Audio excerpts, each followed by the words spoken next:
We're live.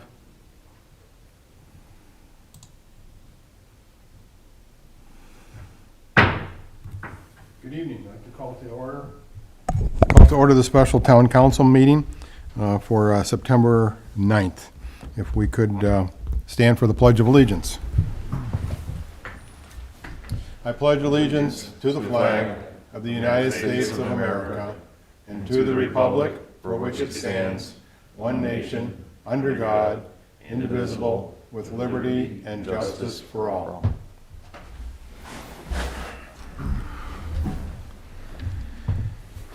Jason, would you call roll for us? Mr. Blazak is not in attendance yet. Mr. Panzik? Here. Mr. Pondinas? Here. Mr. Schilling? Here. Mr. Sweats? Here. Ms. Hernandez is absent. Craig Fillens is absent. And Mr. Westland is absent as well. Okay. So the purpose of our meeting this evening is we've called 4 different engineering firms that are going to give us some ideas and some concepts as far as our project to redo 93rd. We asked them to come in. They reviewed the corridor, and we're asking them to kind of tell us a little bit about the firms, about themselves, some of their accomplishments, and our goal is to, through the course of this, pick one engineering firm to work with through this project. To encapsulate the whole meeting following their presentation and after each presentation, we're going to open it up to questions from the councilmen. Following their presentations, we will have a time for public comment. If you've got something, public comment that's general, that's fine. If you've got something that's specifically related to this project and you've viewed this online or you viewed this recorded, we are going to encourage you to send your questions and to send your comments. Email them in to Beth Hernandez or to our town manager because we would like some of your ideas on the project itself and get some feedback from the public. And with that, I'd like to open it up. First of all, we'll go with First Group Engineering. Then we have got Nees Engineering, Robinson Engineering, and then Structure Point. If you gentlemen could step up, and if you've got more than one, we've got a second microphone there, so you can, if you've got some additional, otherwise you can speak into that microphone there. We've got the visual stuff. If you've got printouts, that's great too. We can follow along, and we'll kind of go from there. We'll just see how it goes. So, Mr. President, Mr. Blazak has joined the meeting. okay. Thank you. Good evening, gentlemen. So, Thank Mr. you. Cobb, if you want, you may take your mask off while you're speaking. Oh, thank you. So, Denny, if Okay. you could just kind of introduce yourself, Okay. the members of your organization, and go from there. All righty. My name is Denny Cobb. I'm president of First Group Engineering. I have with me Sean Strange, who's one of my engineers, and Scott Pruitt, another one of my engineers. Scott does a lot of our surveying, our right-of-way, and our construction. Many of you know him from the project on 41, for instance. Sean's background is a lot like mine. We both worked at NDOT for a bit. We're both heavy into traffic engineering, and Sean does more road design than I do. Kind of give you a little picture of how this, so we got traffic, design, construction. Our firm has been active up here since 1986. We have a branch office in Hammond, have had that office there since then. We have worked in virtually every community up here except Munster, I think. So we've done, our forte is transportation projects. We don't do sanitary treatment plants, we don't do architectural, we don't do site development. We focus on transportation. We're in the business, we're called curb and gutter guys. Kind of bland type of a thing, but we love it. One of the accomplishments that we've been working on, we do a number of major road projects. We presently are working on your traffic impact fee, the second time around on that one. I do a lot of traffic engineering consultant for various communities when looking at site plans, looking at how much traffic will be generated, where it's going to go, where it's coming from, that type of thing. We do a lot of safety reviews of intersections. We do a lot of scoping reports where we're given a problem and we'll come up with some solutions and a cost on those solutions. And so that's kind of what we do in a nutshell. On this project, we're looking at a couple of things. The first, next slide. Your 93rd corridor is a very, very important corridor. There are essentially two east-west corridors through your community, clear to the south at 109th, and that goes all the way to Calumet. Then the people go up Calumet to 101st and on to the west. The other corridor is 93rd, and it connects from outside of your community, through your community, and then via Sheffield and some other streets on over to 394. 41 is just about the only major east-west corridor that you have in your community. You have a couple like Klein where you could get around a little bit, but 41 is always going to be the backbone to your community. It's also where your commercial corridor is. So what's going to happen as the town continues to develop is that the 93rd and 41 are going to continue to get traffic. Right now, your level of service is F out there in the evening, and you're hearing about it. Back when I did the thoroughfare plan for you, we heard about it. And so it's a reoccurring problem. It's been a problem for years and years. The only way to completely solve that problem in the future is build an interchange. So my point in saying that is that give me enough time and enough money, I can solve your problems. But the question is, at what cost to your community? Okay? When NDOT did the project up on Indianapolis Boulevard through Highland, I was critical of them. I talked to the commissioner. I said, why are you not widening that road? And it was a lady at the time. And she said, Denny, pick your side of Indianapolis Boulevard to wipe out, because that's what it'll do. I've been involved in some work in Hammond where Jeff Speck, who is a redeveloper of urban core areas, has been brought in. And I must admit, I've had a little bit of an awakening there in that there are more options to looking at moving goods and services than just building lanes on the road. And to a certain extent, it's a self-defeating philosophy, because what happens is people are avoiding 93rd and 41 now. When you improve that, they won't avoid it. They'll come in. So when I say I can solve your problems, but it'll cost a ton of money and it'll come at a lot of cost to the social fabric to your community. So what I'm going to present tonight is a little more practical one that kind of balances those two out. And then I would encourage you to be thinking about, in the long term, a more formal bike plan and a more formal pedestrian plan to help your residents be able to make the connections to the commercial areas without having to get in their car and do that. Go. You're familiar with what we've been doing out on 41. We've yet to finish the Joliet intersection, and we'll be turning the signal on down at 41 and 96 sometime in the next 6 to 9 months. The connection down there that goes through Shops 96 provides an alternative, and that's another thing to look at, is alternative ways to get around that intersection at 93rd and 41. Where we are right now in this is that we've been under contract with the town initially to do an improvement project to be funded with community crossing money. It was a quick hit project. We were limited in the dollars that we could apply for, and what we were going to try to do is to get the most bang for the buck. And what we started out with was an intersection with dual left turns on the west approach and a right turn on the west approach. Nothing else for the other three approaches.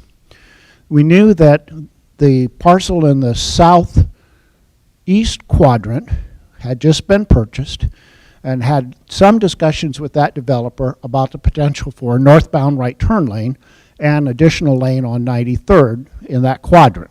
And he was approachable about that. So we figured, well, we'll just focus on the west approach.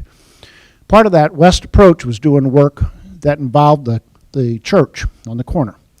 So in discussions with them about getting their right-of-way to build a right turn lane, they proposed, their representative, which was Mr. Schilling at the time, proposed a much broader project that put in a left turn lane at Calumet, and then the dual lefts, a through and a right, and then did similar work on the other side.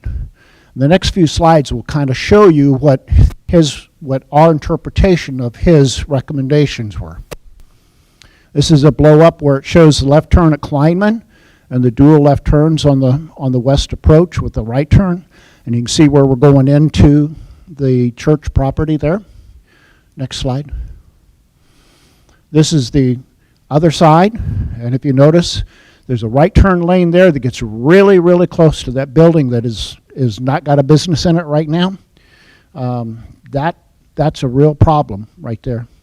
And then when this opportunity come up to talk to you, there was discussion about a left turn at Teal, I believe it's pronounced, thank you. And so we've added another lane in order to be able to provide that left turn at that approach. Next slide. Denny, if I could interrupt you for just a second on that slide. I'm looking at this, the right turn lane from northbound, but I see blue lines and I see red lines and there's green lines. And could you explain what the different colors are indicating? The blue line indicated, the blue line indicated the proposed work on the 41 project. Originally, we had looked at that separately. I kind of used the line work there. Thank you. I kind of used the line work there to melt into the proposed work that we had on that side. Okay. I had changed color on that corner mostly because I was trying to get definition against that building right there, showing it we're potentially impacting that building if we do any kind of right turn lane at that location. So mostly it was for trying to bring up that impact. What's the red line? Red line,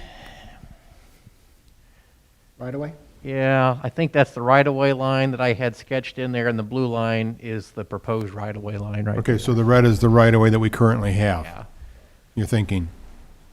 So the aerials we found, the most up-to-date ones, didn't exactly have right-of-way on them. I could have pulled them from GIS, but the easiest aerials we had to use unfortunately didn't. So there's a couple locations where some of this was sketched in, but where the blue lines end is basically where the existing right-of-way is. Okay, thank you. Makes it easier for me to visualize. That's lines. Yes. Next slide. This shows the work on 41. There's a right turn lane on the north approach, and today that's not very important, but in the future, as your town develops, it's going to become quite important.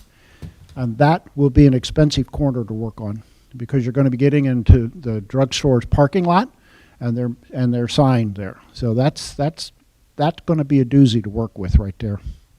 Next slide.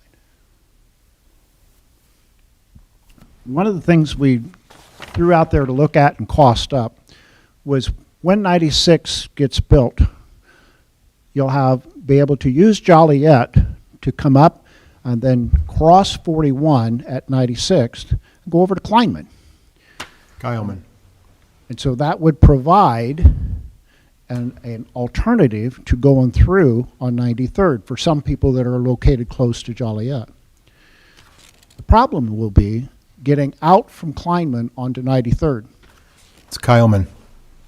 Not Kyleman. Not, you're in Highland when you're thinking Kleinman. Too many communities. That's all right. Okay, anyway, so the problem is going to be getting out onto 93rd, because traffic without any more developments is going to back up through this intersection. And so we said, well, what could we do there? And we said, well, there's probably not enough traffic initially to warrant a traffic signal. And so the only other approach would be, well, you could do two things. You could put in a provisional traffic signal and then hope that you, in 6 months, get enough traffic to divert to get it warranted, or you could go with a roundabout. Now, a roundabout is hugely, the impact there is great. It's 5 homes that you take out. And so it's a way of achieving an alternative, but like I talked about earlier, at what cost? Okay? Slide, Scott. The other thing we were asked to look at was to look at Calumet and to look at widenings to a 3-lane section. And we can do that within the existing right-of-way. You will be taking all the parking off that's along in there now. And it makes some sense as far as providing some storage coming back from 93rd. I don't know that you'd have to go all the way down to School Street. You could probably go halfway down, but if you wanted to make the whole block look consistent, that'd be the way to do it. And it might be something that you might want to look at if you can get a ready access onto 93rd, of taking that and taking it further down and go down to 96th. Next slide. And then between Calumet and the park to the west, we would recommend that the project be continued and then just kind of run into the work that you've got already done there. And for a first phase, that would be where you would stop it. Now, for a longer term project, you might want to consider taking the 3-lane section on past White Oak. But for your immediate concerns, this would be what we would recommend. How much does it cost? That's the next question. Well, to do 93rd from the park to Teal, about $6.5 million. To do a roundabout at Calumet, $3.5 million. To do the reconstruction of Calumet, about $1 million. So if you want to do the whole schmog, that's $10 million, $11 million. Okay. Excuse me, that's just road work. That's not moving sewers or anything else. That's right. That's not a curb and gutter. Okay. That's not putting in new water main. That's not putting in underground sewers. That's a very valid point. It does include a side, and you'd have sidewalk on both sides, so it does include that, though. How about land acquisition? Yes, that includes land acquisition and engineering and that type of stuff. Okay? Okay, I was kind of brought in to look at more more regional section of 93rd. I know there was some talk about looking at trying to add some multimodal mobility, a bike lane on 93rd. The curves along 93rd are a problem. I noticed immediately driving it, the 25-mile-an-hour speed limit is highly unpractical for a major arterial. I'm sure people along it like the speed limit that slow, but everybody else driving through there probably doesn't. And of course, adding turn lanes to Deodar, Claremont, and Hart. So this kind of overview of the corridor kind of shows the project limits of what I was looking for in priority 2. Go ahead and move forward. So in first starting to look at this, there was more right-of-way on the north side than there was on the south side, on the west side of the corridor. However, as you get just past the railroad tracks, of course, is where you start running into issues with constructability. Things, of course, start to get a little bit tighter there. The roadway, you're not really able to use as much of the existing roadway, so you have to switch over to widening the roadway to get a bike lane in on that side. The roadway, of course, is just too narrow to do anything else, so the red denoting the widening that's needed. Go ahead and move on to the next one. So you kind of move through the corridor, and first up is Hart Street. You looked at Hart Street, it's probably going to require 2 parcels. Bike lane would go through the VFW parking lot right there. I had a misnomer, I put it as a church. That's kind of a Freudian slip, but anyways, there's quite a bit of impacts. The ironic thing with that area, of course, is according to GIS, the right-of-way goes right through that parking lot. So while you're not really acquiring a right-of-way or need a right-of-way right there, there's definitely issues with drainage and impacts to property owners and with the VFW, with the community at large. So again, just kind of alternates to look at, even when you don't acquire right-of-way, issues will still come up. So, and of course, we'd need to incorporate some storm sewers, especially in the more hardscaped areas. Go ahead and move on to the next one, Scott. Moving along 93rd, I looked at using super elevated curves at a 30-mile-an-hour speed limit to kind of soften those curves. That's more in line with an urban design. It doesn't allow traffic too fast through there, but it doesn't really cut the speed down as well. And you can kind of see how that cuts through front yards at that point. Now, existing alignment in that area does not look like it's super elevated at all. If the roadway was super elevated, you could probably get a little bit more of a design speed, what you're looking for. At these low speeds, it's not hard to do that, but when I say super elevated, I'm not talking about full highway super elevation. I'm talking about a banking of the roadway at about 4%, which is more what you would see in an urban scenario. So go ahead and move on to the next one. So up to Deodar, again, looking at bike lanes versus turn lanes. We can utilize a lot of the existing width of that corridor, but maybe widen on the north side to get the left turn lanes in for that section. And then, of course, in doing that, I think we'd be right down to 2 parcels. And, of course, the bike lane would require another 3 parcels. So, and the curve west of Deodar actually doesn't require any curve softening. We could probably get that 30-mile-an-hour design speed just with a little bit of wedge and level and super elevation. So let's see here. Go ahead and move to the next one. Moving on, 93rd actually has more right-of-way through here, according to GIS, up in the very north quadrant where the crosshairs are, that kind of may have been pre-deeded or pre-platted in the past for a curve softening project at some point in time. So the right-of-way through there, if we soften the curve down closer to Claremont, is what we'd be looking at for trying to get that at 30 miles an hour, again, cutting through that kind of wooded area. So you can kind of see the impacts to the properties there. Again, adding the left turn lanes at Claremont, you would need, probably you could do it with temporary right-of-way with 1 parcel of temporary right-of-way. And of course, the curve softening would require at least 1 right-of-way parcel at that location. Go ahead and move on to the next one. So what are the costs? If you were to widen the roadway to add a bicycle lane, we're looking at $1.9 million. Just adding that, you're looking at about a mile for that bicycle lane in that corridor. Adding turn lanes at Deodar, Claremont, and Hart, look like we could probably get it done for about $920,000 if we just look at widening and resurfacing. And to soften the curves would be another $1.8 million. So, and then of course, to button it all up would be to mill and overlay the remainder of 93rd, or just overlay it. So all in all, you're looking at about $5.3 million. I think I have that on the last sheet summed up. So go ahead and move to the third priority. And of course, the third priority, we're looking at Schaefer Decline.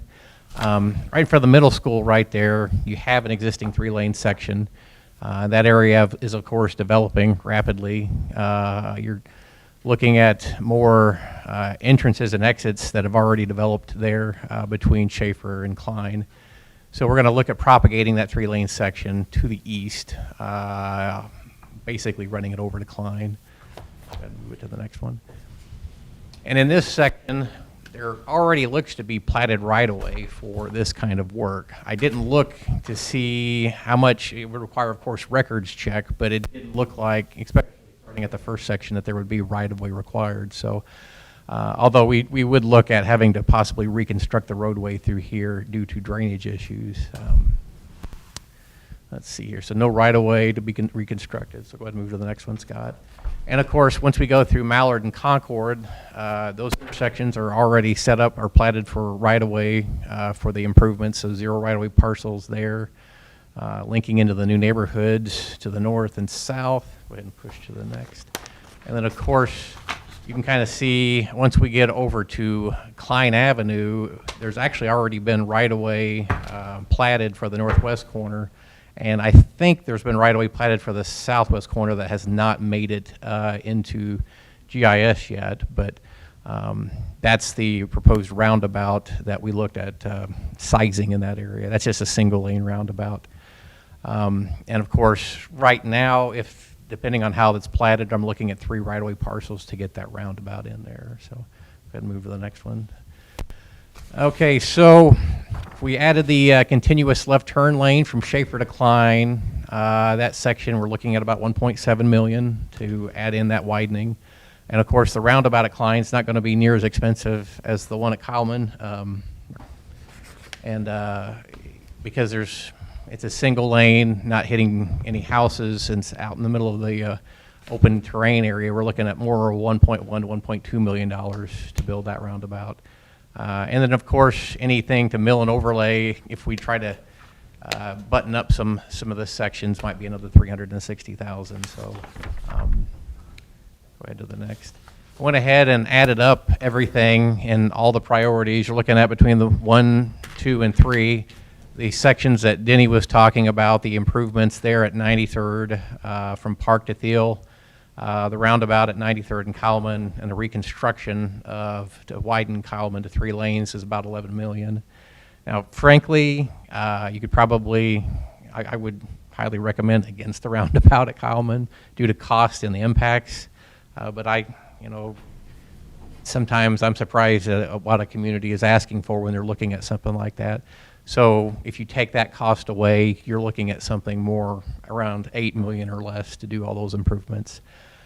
Priority 2, adding the bicycle lanes from Town Hall to Claremont, adding the left turn lanes, softening the curves, and finishing up the mill and overlay of 93rd. We're looking at about 4.9 million. And priority 3, adding the continuous left turn lane from Schaefer to Klein, the roundabout at Klein, and the mill and overlay of 93rd from Schaefer to Klein is again around 3.2 million. So as you can see, priority 2 and 3 are a little less expensive. Denny was getting into some of the meat of a lot of the improvements to do. These are what we find practical, especially if traffic is allowed to divert from Joliet down to 96th and then over to Calumet.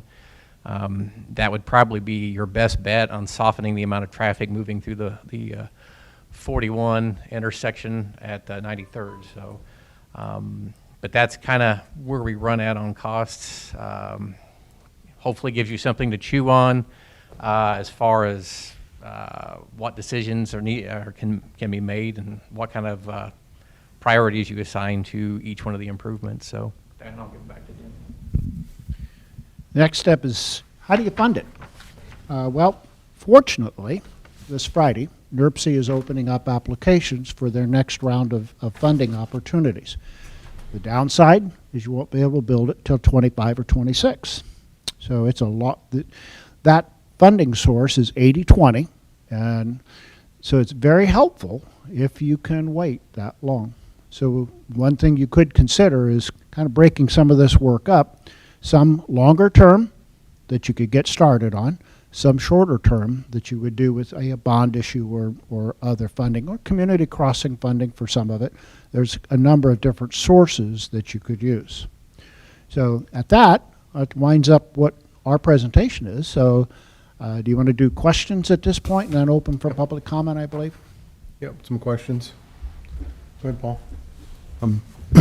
Thanks for the detailed presentation. Appreciate it. Didn't even expect to see number figures tonight, so you took it, a little bit down the road, and that's appreciated. And I'm sure we could, whatever we come up with, we'll trim it and tailor it to our budget and our needs. And we have thought about NERC, and also about breaking this project up into segments and maybe doing parts of it as we can afford it. For instance, the eastern end portion would be good for maybe a community crossing grant because it's a smaller amount. It's pretty cut and dry. The right-of-way's there, so that could be punted down the road. We just wanted to start getting it on the radar to know what we have, right? And we will certainly be knocking on NERC's door, and it may be for the Klein Avenue corridor and the Klein Avenue roundabout specifically because that's already on their list. So we're going to push that one hard as an alternate to 41 and all of that. And I guess we're going to put most of our focus on 41 and 93rd and that corridor. So I had a list of questions. I think you've answered most of them. I know your experience. It seems you have engineers on staff to handle most facets of this project. I know Wayne had asked a question about utility relocation. You wouldn't deal with that, so we'd probably have to deal with our town engineer for that. Storm drains, that type of thing, all the underwork for the road, that's all part of what you do. We do all of the Yes. aspects. Yeah. We are pre-qualified by NDOT.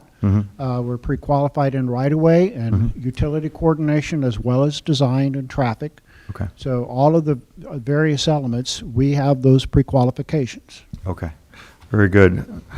Now, I will back up.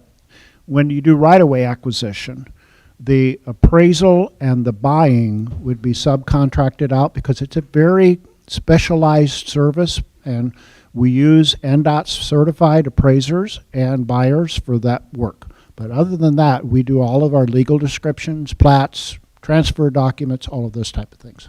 Okay, and last question I had, if your firm was to be chosen, who would be the project manager for it? Probably be, Sean? I'll be your face up here, and Sean, it would be Sean's project to design. Now, does Sean work out of the Hammond office, or is it Hammond Highland? He does? He's in Indy, He's in Indy, okay, but he's like me. You know, I'm up here 1 to 2 days a week every week. okay. All right, I'm finished. Mike, anything? We got the numbers in, we got an idea what it's gonna cost, but it's, as you look at that road segment now, the traffic condition that it is in now is the best that you will ever see if we don't do anything about it, Yes. So it's already terrible now, and nothing, if we do nothing, it will never get any better, So, thanks for your time, and, we will be picking at it a piece at a time, but it's something that we have to get done, and, one thing, NERC, but that's 5-6 years down the road, this is something that needs to go now, Yeah. The expansion stuff is best handled quicker, and it's bigger dollar stuff, so you get more bang for it. But in some of the areas, you might be able to get by a little bit with putting some a Band-Aid on it from the standpoint of some resurface to hold your surface together, and then Unfortunately, that's what they've done the last 40 years. well, it'd be fine with me. You want to do it all at once? Why? Well, no, but sooner or later, you gotta quit putting the Band-Aids on. That's true. You can't keep putting a Band-Aid on because Band-Aid it keeps getting bigger each time. Wayne, anything? I think all the engineering groups, you guys all volunteered your time for this, Yeah. right? Yeah. And I appreciate that. I didn't know, if the public knows that, so all 4 firms came out on their own, looked at it, and we as a town council appreciate that. Sorry, Jason. So, and if we were to pick and choose, every year that we don't do it, we would add a certain percentage to the cost. I mean, That's true. it's gonna go up how much? And generally speaking, about 3%. We've not had a high rate of inflation lately. Yeah, 3% a year, approximately. Okay. All right, again, I appreciate you guys coming out and everything that you're doing. Jerry? Okay. I think that- Mr. Chairman, I do have one more comment. This isn't for Nenny, though, so. Okay. I just want to get it on public record, in case anyone's watching this on live stream, I'm sure they will, or watch the rerun. There was a segment that showed a roundabout, and it showed homes, and I want to make it very abundantly clear, at least from my standpoint, is that we wouldn't touch anyone's home unless they were a willing participant. I want to make sure that that's on the record. It's something that I've watched in this town over the years. It's a sensitive subject. And I just want to make sure that everyone knows my viewpoint on that. That was a conceptual drawing, and that's all it is. Yep. That was one of 2 options. Correct. I just wanted to make it clear. I don't want anybody to see that and think that that's what we're thinking, it's, yeah, no. Yeah, we went through that a couple of years ago with a project in town already. We don't want to do that again. Unless someone raises their hand and says, yeah, please buy my house, if that works out someday, that's how we'll look for land acquisition when necessary. And I'm sure, just to follow back to your presentation, there's probably a lot of ways that main priority one area, if we didn't have to touch the Nina's building, if we could modify some things there, if we could maybe leave the 41 turn lanes out for now, there's probably a lot of things we could do to prune that to get it to I wouldn't say a Band-Aid, but fix part of it right now and be able to come back and do more of it later, especially as it develops. And again, that's how our work started out, was Yes. what could we do for a quick hit to get the most bang for the buck and to get in and get out without big right-of-way concerns and things that slow a project up. Sure. And so there's a lot of flexibility in what I've showed you tonight. It's a matter of, I need direction, and then from your direction, from the standpoint of time and dollars, what could be the trade-offs that you could get for that? Sure. And so your numbers are basically all in. This is if you did it all, right? Absolutely. Thank you. Appreciate your time. Thank you, Denny. Any comments? No, I was impressed with what you gave us, and it gives us a lot to chew on, a lot of options and ideas, which is important.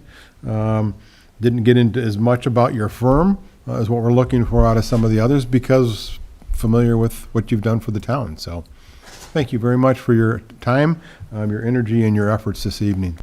Thank you. All right, we will call up.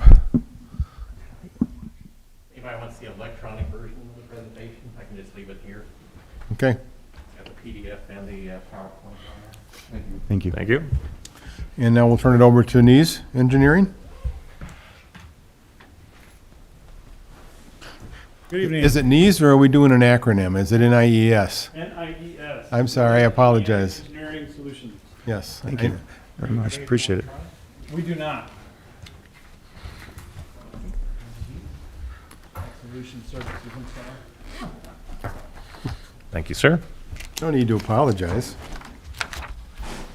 I would actually want anybody to need to. So, thank you for the opportunity tonight. You can hear me okay? Yep. Thanks. So what we've got, my name is Chris Moore. I'm a principal at Nees Engineering.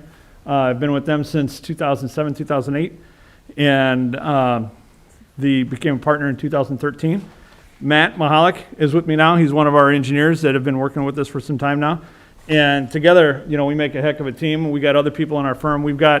There's 18 people that work for our firm in different capacities. There's 6 principals, there's a couple of engineers, a couple of technicians, and our regular service staff. And we were founded in 1993, and we're in Hammond, and we've been in Hammond ever since. The one thing that we pride ourselves on is most of our staff, actually all of our staff, is located in Northwest Indiana. So it's one of those things. If you need something, whether it is, weekend, evenings time, you give us a call. We can come out. We're right there. So we're very, very proud of that fact. All of our clients are in Northwest Indiana for the most part. We've got one up in Michigan and New Buffalo, but we've got Lake County, City of Hammond, City of East Chicago, towns of Highland, Cherville, Dyer, Griffith. And we do everything from roads, wastewater treatment plants, water plants, utilities, utility relocations, whatever we need to do to get the job done. So the kind of moving forward on here. Let us know what page you're on as you're going through this. Well, it's one of those things, I'm not going to read out of the manual there. I just had some notes on mine. But that's for you guys to look at. I'm going to kind of go off Kimber, and you guys can look at that on your leisure. And, you can always give us a call. Contact information's on there. So moving along, Matt and I were talking about different ways that we can present some possible solutions for you guys. And there's a couple of different creative solutions that we can have. I always say there's more than one way to skin a cat. And we need to figure out the best way to help you guys out. And we know we came out, we worked with you guys, checking the areas out, checking the roads out, and looking at all the issues that you guys have in front of you. And a couple of things that we can do that solves the problems and trying to keep the budget down for example, is when you go through and you rebuild the road, you have an ideal asphalt cross-section, you got your aggregate base, your binder, your surface. One thing that we can do is utilize GeoGrid. And GeoGrid is a product that you put down, and it can do a couple of different things. If you have issues with the underground, poor soils or anything like that, you can put this material down, and basically what it is it's a grid that you can put down that helps lock in the stone. In a nutshell, if you take a stack of pool balls and put them on a pool table and you stack them up in a pyramid, they're going to fall all over the place. You put this GeoGrid down, you put the pool balls on top of it, it'll lock them into place. So it kind of helps out with that. And what that does is it increases the structural stability of the road, but it also allows you to reduce the asphalt cross-section and still maintain the existing structural stability of the road. Another thing that we did on a project that I worked on is at Albany's, one of my biggest clients. We had an issue out there where we were building the parking lot, and there's a heavy haul road that goes through there. It's kind of like the ring road that goes around there. And the issue that we had was the weather came in. It was the one year where this winter hit on like Halloween, and it never gave up. And it was brutal. And we were in the middle of the construction of a parking lot. With the cold that was going in there and putting the surface on there, that road didn't last 6 months. And it just destroyed it. And the cost to rip it out and replace it was just astronomical. We already did it once, but we were stuck with Mother Nature, who rules all. So talking with a couple of different contractors that are out there, we did a soil stabilization, but what we did that was a little bit different was stabilize the asphalt parking lot into the subgrade and then just put surface over the top of it. So you didn't have to rip out but just 1.5 inches, which was the level of surface that we had to put on there. The problem with that is I can't sell anybody on, I can't get any, I shouldn't say I can't sell anybody, I can't get anybody to back me up on that as a geotechnical engineer. But we've been watching that road out at Albany's for 5 years now, and it's still there, it's still solid. And it works. It's just another way to solve a problem that's out there. I know you guys are talking about putting Band-Aids out there. The issues that you guys got, I mean, this is an expensive project. There's got to be a couple of different ways to try to figure things out, and this would be one of them, possibly, of stabilizing the road. You got a bunch of areas that have been patched on top of patch on top of patch. It's something to think about. It's just a thought. Another item that we've been working on is a fiber mat. And I'm going to lean over here to Matt. He can kind of explain that. And there's a couple of different products that are out there, but I'll let Matt go into detail on that. So again, kind of going along with what Chris was saying, you're trying to do something that is going to provide a little bit better than just a resurface on some portions of your roads. And what we're using on a project what we're doing right now in Highland is we're on some repaving of the streets, we're going to be using just a geotextile fabric to help reinforce the resurfacing of the road. There's also one portion that we are going to be using this fiber mat that Chris was talking about, which is essentially you put down a layer of liquid asphalt, a layer of fiberglass, just shredded fiberglass, and then essentially chip seal on top of that, and then we're going to add our surface. And the idea being that we're going to reduce the reflective cracking that shows up and basically give this resurface, hopefully, additional years on, you hope a resurface lasts somewhere around 10 years or 5 to 10 years. We're hoping to get another few years out of that to push that. And that's definitely something that we can look at doing on certain portions of 93rd, especially, where we're talking like in front of the middle school between Claremont going towards Klein Avenue. That might be a good spot to do that, and that'll help hold up the road in between the sections of time where you can actually put your full money into fully developing that. So, and that, like I said, that's just another option in terms of just kind of creative solutions into solving a road problem. I have a question before you get off of that. Yes. So does that process cost more than just doing the normal, and how much more time do you think you'll get out of it? Frankly, without having seen it, the literature would tell you get maybe 3 or 4 more years out of it. So basically, like you said, you're trying to bridge a gap, extend it longer between your resurfacing. So hopefully it takes you, instead of doing 5 years, you can get it 10 years and So basically, just reducing the amount of times you have to resurface it. So is And- the cost 10%, 20%? Any idea? I'm And if you don't know, that's fine. I don't I'm wanna put you on the blanking on spot. on the unit cost of it right We now. can But look I into want that and to get back to you on I want to that. say it's somewhere around $5 a square yard, but don't hold me to that. I would Okay, need to double check on I was that. just wondering if it just raised it significantly, but that seems like it's pretty No, minor. no, it was fairly reasonable. Okay. Well, that's good. Thank you. Moving in a couple of different projects that we've done in the area. I've been working in Northwest Indiana for about 20 years now. Matt's not quite as old as I am, and that's okay, the young minds. So a lot of my work that I've been doing was in North County and Hammond, East Chicago, and I personally recently started doing a little bit more work in South County.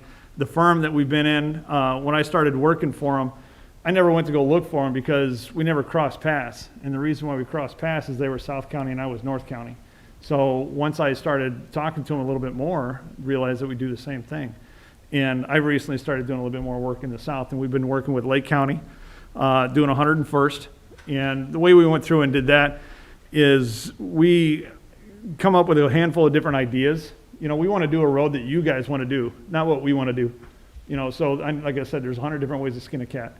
And we would go through and look to see what you guys would want to do, give you guys some ideas and some options and let you choose. And that's what we did with 101st.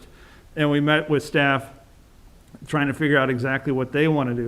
And then we went back and tweaked it. You can tell us what you want, and we got to make sure that it's going to work. We're not going to be able to turn around and say, oh, sure, we'll give it to you. And we can't. You guys hire us to give you the solutions, but we want your ideas. And again, that's what we did with 101st. And 101st is going into Illinois, working with everybody in Illinois. And Matt, if you want to go into a little bit more on 101st. And so I believe you were there, kind of when I gave the presentation for Lake County. Just kind of basically I gave them an a la carte presentation of like, here's section 1, here's what it costs to do this, section 2, so forth. So something actually very very similar to what Denny just showed you there. But in terms of the project, we're basically the roadway's just gonna get widened to 3 lanes in several areas. Basically, just give you a center turn lane. One of the biggest challenges that we're dealing with, or what I've been dealing with in designing this project, is there's a lot of concurrent designing going on and engineering going on. For example, at the intersection of State Line and 101st, there's a gas station going in, and Olthoff is developing a subdivision right there. So I'm not designing towards something that is there. I'm designing towards something that is also being designed and built at the same time. So and that just kind of brings in another kind of wrinkle into this. But coordination with others, sharing ideas, sharing plans, making sure everything works together. That's just another part of the package. So That works. We've also done bike trails. I've done the Monon Bike Trail in Hammond. I was very proud of that one. I also worked with them on putting a bridge over the Little Calumet River. And unfortunately, Stan Dostotny passed away. He was a city engineer for eons. And he said that the bridge going over the river was one of his favorite projects. And I'm very proud to say that was mine. So putting that into perspective with 93rd, we've done the bike trails. We can look at some options over there and try to figure out exactly a way to place that out there. Again, we would talk to you to try to figure out how you'd want to do it. Is this something that you want to do where you have a raised sidewalk that's 10-foot wide concrete? Or do you want to have like a shared road, which I'm not a big fan of, but you can have like a curb median to kind of separate it and leave it down still on grade and make it asphalt. It can be a little bit more economical going that route. And there's a couple of different ways that we can look at it. And again, we would work with you guys to try to figure out some ideas. So with that being said, that kind of moves us into looking at 93rd. And we came out, we drove the corridor, we looked at it, we talked with you guys out there trying to figure out some ideas, and appreciate you guys taking the time. But again, this is your road, this is your town. This is not my town. I live in Highland. I like Highland, but I would like to move a little bit further south, so keep that in mind. Matt here lives in St. John, and he would be here with you guys working on this. But what we want to do is we're trying to figure out, we'd break it up into sections, as we had talked about. We got the priorities that we've got in there. I've got it broken down here, what we had talked about. So you've got, basically it's west of Indy Boulevard. from the park to Calumet, and as well as Calumet. And with Calumet, that you can go in there. There's a way that you can still do the road, still have parking on the street. You know, it's going to be tighter. You know, but again, do you want a parking lot or do you want a road? Right now, the cars are parking up into up onto close to the property line, and you can squeeze them out into the road, get a little bit more sidewalk area, a little bit more landscape to the residents there, and still allow on-street parking. You know, it's kind of like a road diet. I don't know if you guys have heard that term, but you take the road and kind of squeeze it down, and it helps choke down the speed limit, helps protect the area. And that's something that you can do on that by squeezing it down, allowing on-street parking, and allowing cars to still get through there. But when you're driving through there, you cannot comfortably speed through there. So it's a way to help it out. The moving in, going on 93rd, going to the east, going over to the railroad tracks through here, I know you got the intersection kind of laid out. You know, we would look into that and try to figure out, you know, if there's any ways that we can improve on that. And maybe not, you know, there's no point in reinventing the wheel. If it's done and you guys are happy with it, you know, we're going to go with it. Try to figure out some different solutions on that. And then moving to the east, you know, you got a couple of the S-curves that are through there, and you got that one curve that's got that utility pole in a way that the utility company says for some reason they can't move. Well, I got to disagree with them on that. There's got to be more than one way to do that. And you don't want to build a road right up to the resident's home, you know, and you don't really want to take it either. So you can go through there and you can have that road going through that area, take that utility pole out, do some reconfiguration of the utilities through there, possibly going underground. You know, you never know. The utility is in their way. They're responsible to move if we're going to move the road. We can widen out that radius through there and still get it built. You know, it's going to be low speed. You're not going to be able to make that a freeway. It's just not feasible to do it through there. So we have it. You're going to encroach on the property, the residential property there, I would imagine, a little bit, but you don't have to do it a lot. You can still figure out how to do it. The S-curve, same issue. You know, you don't want to be going over there and taking all the property and getting up onto the residents' front yard, getting right up next to their house. They're not going to want a road by their house. So earlier, their comment was made about super elevation. That would help. It's not going to make it into a freeway again, but you're not looking into doing that. And again, we would look into talking with you guys and trying to figure out these solutions. We come up with some ideas, listen to you, come up with some of your ideas, see if it'll work. Maybe they will, maybe they won't. And then bring it back to you guys, do a presentation. We have a way to model the traffic. We can actually show you what the traffic's going to be doing in the area. And you can actually click on a car and watch that one car, and it'll tell you how long they're delayed. It's kind of neat. I enjoy it, but we've been working on that for quite a few years now. And as mentioned, I already talked about the bike trail, getting a bike trail through there, you know, the left turn lanes, and making sure that we get everything through there to help get the traffic through there and to help you guys look good. That's the number one priority. Land acquisition, I'm going to let Matt elaborate on this a little bit more. We know what we're good at. That's not one of them. So we're not going to get heavily involved in that. We do have a land surveyor on our staff, and we can do all the surveying that's required to go through there. But land acquisition, we're going to work with other people on that. Matt's been doing that, so I'm going to let him elaborate a little bit more on that. Oh, thanks, Chris. He's giving me a little bit more credit than I deserve on this one because I'm kind of falling back on similar to what First Group was saying. Is that, you know, and what Chris says, you know, that's not our forte. You know, we will end up probably subbing this out, you know, for the appraisals, the review of the appraisals and the purchasing. That's just not something we do in-house, and that will likely be subbed out. But as Chris said, we do have a land surveyor on staff, and we can help prepare legal descriptions of the properties that need to be taken. That's what we can do to assist in that regard, and then we would then use our sub-consultants to facilitate the purchasing. Nice. All right. Lastly, what we would like to do, you know, we've looked at this a little bit. We didn't go into full depth detail on what it's going to take to get the job done. We don't know what it's going to take to get the job done yet. So what we'd like to do is get more involved with you guys. We can look at this, as I mentioned before, we break it down into segments, and then we break those into phases. What I would like to do, you know, we don't want to go through and give you a proposal to do the design of the whole thing because we don't know what that design is going to be. We don't know what the construction cost is going to be. We can give you some ideas, but, you know, let's do a little bit of research first. Figure out what it's going to take to get the job done, give you guys the ideas, let you guys pick and choose what you want to do. and then we would design based off of that. So then we would enter into a second agreement to get that design started and moving forward. The first phase, again, depending on how much detail you guys would want to do, maybe do a survey of the whole corridor. You know, I would prefer to go from home to home on either side of the road. That way you know what the elevations are and what you're going to tie into, driveways, you know, any utilities are out there. If there's any utilities that need to be relocated, we can do that. Water, sewers, you know, curb. Some areas where you may not want curb. There's going to be areas where you're going to want to keep the road where it's at because you guys know the wetlands that are in the area, which is just a bad word to get involved with when it comes into construction. So it's some of the things that we want to look into. We want to talk with you guys to make sure that we're all on page. It's not our ideas, it's your ideas. We want to incorporate your ideas into our design. So that's really all I have. If you guys have any questions? Go ahead, Paul.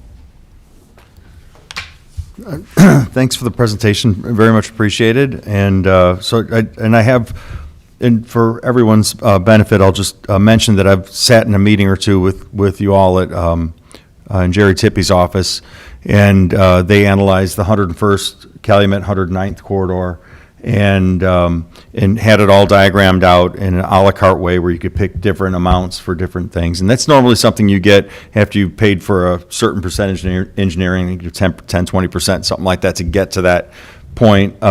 So they did do a similar layout like that, and it was a good experience. I know you're working with, I think you guys are on that project now from State Line all the way to the bank at Calumet, right? Yeah, so that'll be a 3-lane corridor. Actually west into Illinois. We're doing a little bit of work there too. Okay, good. That's good news. So you covered most of the items. The one question I would, well, two questions. If your firm was chosen, who would be the project manager for it? I would be. Okay. And you live in Highland. And working with NDOT, what's your experience working with the state for approvals or permitted work? I've done a little bit of work in design work in construction with NDOT, but my area of expertise when dealing with those is dealing with the permitting, right-of-way permitting, driveway permitting, stuff like that. I've got a good relationship with the people in LaPorte. We can talk with them, try to figure out what it's going to take. Just like everything else, I talk to them to try to make sure that they're going to be okay with it before I start going through and doing all the design work. I don't want to be doing a design of the roadway and the configuration on there and, you know, say reconfiguring the traffic signal at 41. They're going to say, yeah, no. Well, we want to find out that they're going to say no before we get into the design. Sure. We have that relationship with them. Okay, thank you. Mike, anything? No, I'm good. Wayne? Moving around with them. Yep, thank you. Appreciate you. I'm good. All right, so I guess, do you have an estimate of what it would cost to engineer this project? We do not have that yet. We would look into it a little bit more detail to try to figure out exactly what we want to do. And again, it depends on what you guys want to do. Right. You know, I would break it down into phases. I would want to do phase 1 where we go through and research and figure out exactly what that's going to take. We'll look into that a little bit more and I can get you a detailed price on doing that. I wouldn't want to give you an estimate on design for the whole thing because we don't, is it going to be an intersection? Is it going to be roundabout? Sure. Okay. And then as far as, so you've got your own surveyor who's going to go out and you'll be able to, the utilities and all that stuff will all be taken care of? Yes. Making your recommendations on where to move them or how to move them and, okay. Yeah, pretty much this is, I would think the first phase, you know, we gotta pick one of the 4 and then proceed. Yeah, I didn't expect you guys to have something like First Group had. He's been doing this engineering work in town. He's done some studies in town, a lot more work than you guys have done. So don't think that this is what I expected from you guys, because it was not. Thank you. Okay, so. Made me a little nervous. Yeah, no, Denny's been around town a lot, and he's done a lot of engineering for us, and we've given him a lot of money to provide this information. I've worked with Denny for years. We haven't Great given you guy. any money yet to do anything, so just wanted to make sure you weren't, you know, I didn't want you to think that we gave him a lot of information and I appreciate and you that. guys came empty, so.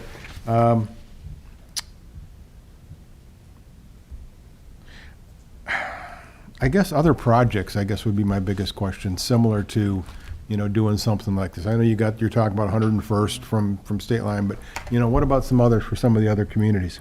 We've got, one of the things about our firm is, like I mentioned, we got 6 different partners, and each one of the partners have their area of expertise. And my area of expertise is Hammond, East Chicago, and I do a lot of work for Albany's. Matt's doing a lot of work in Highland. Neil Simstead does a lot of work in Cherville and Cedar Lake, and he's done a lot of road work in through there. And so that's kind of the nice thing about us, is if I got any questions or concerns, I've got somebody that I can go back to and try to get help on doing that. As a list of detailed projects, there's a bunch that are in the packet that you can look at in the back. Anything from small drainage problems in alleyways to road alignment, traffic signal design, street lighting. You mentioned that earlier. Okay. There's nothing that we can't figure out. All right, I You see know, that. and we do, like I said, we know our limitations. We're going to tell you if we can't figure it out. Okay. We're not going to try to beat around the bush. I always tell my guys, you know, if you mess it up, take it. Don't try to cover it up and you know, point fingers at somebody else. Right. We pride ourselves, whether we back our work up, whether it's right or it's wrong. Okay. Thank you for your time. Thank you for being here this evening and, you know, sharing this information with us. Thank you for having us. Thank you. I'm not going to mess with that. And then our third presentation will be from Robinson Engineering. You guys need a bio break or anything? Good? Time's good? How much time do you want me to take? I want to be respectful of your schedule, too. As much as it takes. All right, well, I'll try to be, 20 you to know, 30 minutes is going to be fine. yeah, everyone's been about a half hour, so that's good. That's fine. Send a digital copy. Thank you. With this is just a handout. Okay. So is this going to be the same thing that's going to be up on the board? We- We're actually going to talk through the brochure. We didn't bring anything electronic. Let's go. Sure. Good, thanks. So what they're handing out, one of them is just sort of like our firm qualifications. In fact, we sent one of those electronically to everybody did. today. The small one, the thin one, So we've got it. the exhibit book, yes. We've got it up on the screen. Yeah, that one you do, but we aren't going to really talk about any of that today. Okay. Yeah, that one is just a statement of qualification. So, hey, in case you're wondering, who are these guys? You can kind of look through that at your Let leisure. us know where we're at. So we put one in, and what I'll do is I'll walk you through this exhibit too as we go through it, because they're all numbered page by page. Okay. So I want to introduce myself, Chris King. I'm a neighbor of yours now. I just moved to St. John last month, Welcome. you know, so, you know, I'm glad to meet y'all, you know, virtually. I'm glad I don't have to wear a mask, because, you know, they say you got to smile with your eyes, and it's hard to do with a mask on, you know, so appreciate your time. I'm the president of Robinson Engineering. I've been there pretty much my whole life. You know, going on 40 years, you know, ever since I got out of college. You know, we are a municipal consulting firm. We represent some 60 communities throughout, you know, Northwest Indiana, Illinois, population base of about 750,000 people. You know, some of our towns are 200 years old, some of our towns are 40 years old. We've been around for over 80 years. You know, I would say the true measure of a repeat business is, you know, customers that keep coming back. A lot of our communities, we've been doing their work for over 50 years. Me personally, you know, I moved to St. John from Tinley Park. I was the municipal engineer in Tinley Park since #84, and we, as a community, went from, you know, 20,000 people to 60,000 people while I was involved in their engineering. So I understand your growing pains. You know, now that I'm out here and I drive around, I understand the traffic. I see it, you know, every day. You know, but it's great community. So I'm happy to be part of it. And I've got Bob Sandy here from our office too. He's out of our Maryville office, you know, who'll be, I'll answer your question. He's gonna be the project manager on this. And James Huss, who's one of our transportation engineers, who also works out of, you know, our Maryville office I too. just wanted to add too, I'm a resident here in St. John as well. Yeah. Welcome. Oh, thank you. Yeah, so we're happy to be here. And, you know, we're gonna focus our presentation, because you guys are hearing a lot about engineering today, on the corridor. You know, I think the 93rd Avenue corridor, how does it all fit together? You know, you take a look at your comprehensive plan, and it's interesting, because, you know, you got these nice 12 goals that are written up in your comp plan, and 9 of the 12 really come into play on this corridor. You know, and that's one of the things when you want to get into a project like this, is to how is it going to fit within the community? You know, I could sit up here and tell you all the things you can do to the road, you know, but that's just, you know, maybe a nice things to do. But what do you need to do on the road? You know, one of the things my grandpa told me growing up was like, hey, you know, if you're going to fix a problem, you just don't start fixing. You got to think about it first. You got to step back. How is this going to be impacted, and what are you going to fix? You know, and so that's sort of the approach we would take on 93rd, this corridor, huge corridor. It's every bit of if you were to do everything you can do, yes, every bit of $20 million. The secret will be, what do you need to do, and when do you need to do it? Those are going to be the key things that, the first thing, we would recommend is you do a quick corridor study. Got to understand the problem. We really do need to know how is the traffic at each of the key intersections. What are the left turns? 41, I mean, just top of mind, dual lefts going northbound on 41. I think we need to really study that and say, well, what about Wall Street, Patterson? What if we need to start routing traffic a little differently and train people that are leaving St. John to go to Wall Street and up Patterson? Maybe we don't need double lefts at 41 on Wicker, right there at 93rd. I mean, that's just sort of an example. So when we start, we'll just kind of look at, page 1. We understand that, you got really 3 priority zones where you'd want to initially focus.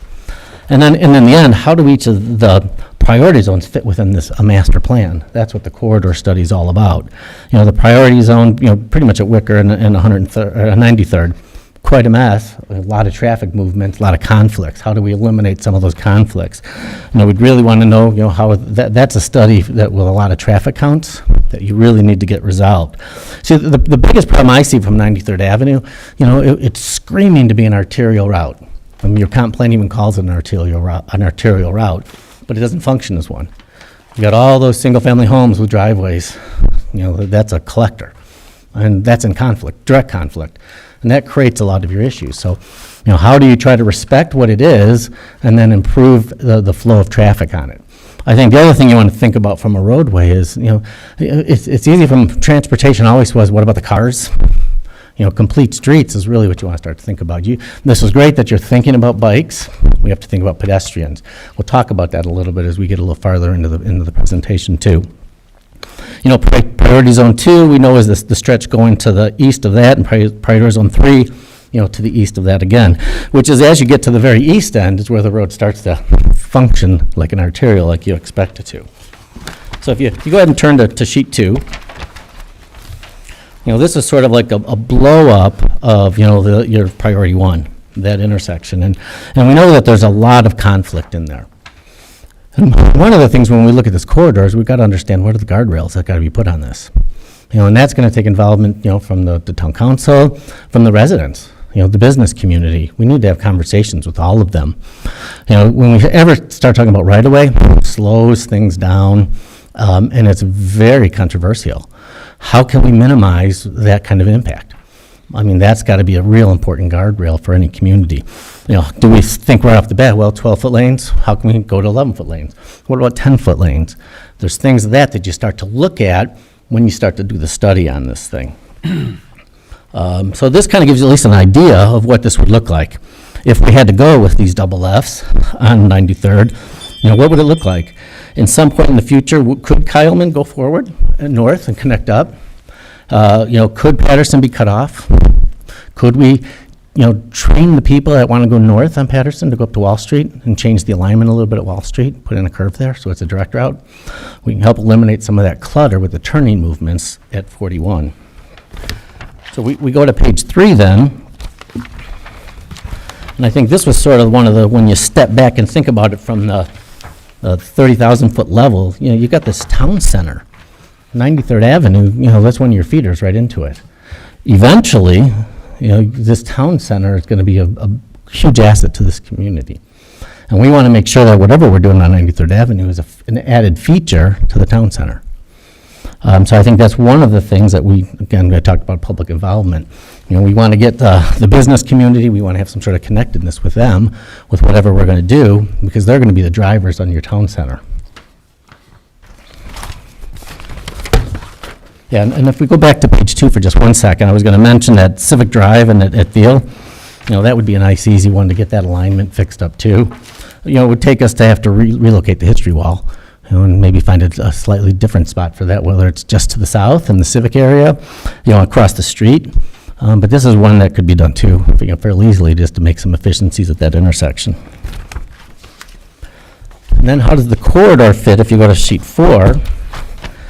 St. John, you've got a bike trail master plan. And this kind of gets into speaks to that whole complete street. We want to get cars east to west. It's not very convenient. You got a lot of railroads. You don't have a lot of through traffics that you got to cross. You got the same thing with our bike paths. Bike paths don't necessarily have to run on the roadway. So one of the things we would try to study at the front end is, well, how can we parallel 93rd and bring bikes through, at the appropriate places? There's green space that we can leverage. There's some floodplains out there. How do we leverage those with a bike path? I can tell you, for someone who's out there walking, running, biking, it's a lot more pleasurable to be out there if you can get them in a green space and parallel 93rd Avenue. The paths don't always have to be on that street right away. So I think you would kind of think of the bike path from the standpoint of along that corridor. How do we fit things together along that corridor? And again, you got a town center. How do we feed bikes and people on foot into your town center? Create that sense of community. And then really page 5, 6, 7 was sort of like an opportunity for us to just show, some of the other corridors we're doing in the area. We're working on corridor studies for Cherville, Maryville, some of them, here at 91st, 93rd, this corridor study, that's where they connect up. That's on page 6. I'm sorry, on page 5. On page 6, we've got the connection out there down by the county courthouse where, we're going to swing it up and get rid of the T intersection. And what would it look like to put a roundabout in there? I think I'm a big fan of roundabouts if they're used in the right place. They're 95% safer, but they've got to be put in the right place. They're not a panacea for all things. And then on page 7, just another schematic really of, a traffic signal, 101st at Sheffield. So these exhibits were really intended to be in here sort of just to demonstrate some of the things we have going on around you, that are very similar to what, you're looking for on this project. Robinson Engineering, we're a firm of 150 plus people. We do everything. Utility, roadway, transportation, stormwater, water, you name it. Soup to nuts. We have a sister company that does our geotech. So with that, I'm ready to answer any questions you might have. Give me just a second.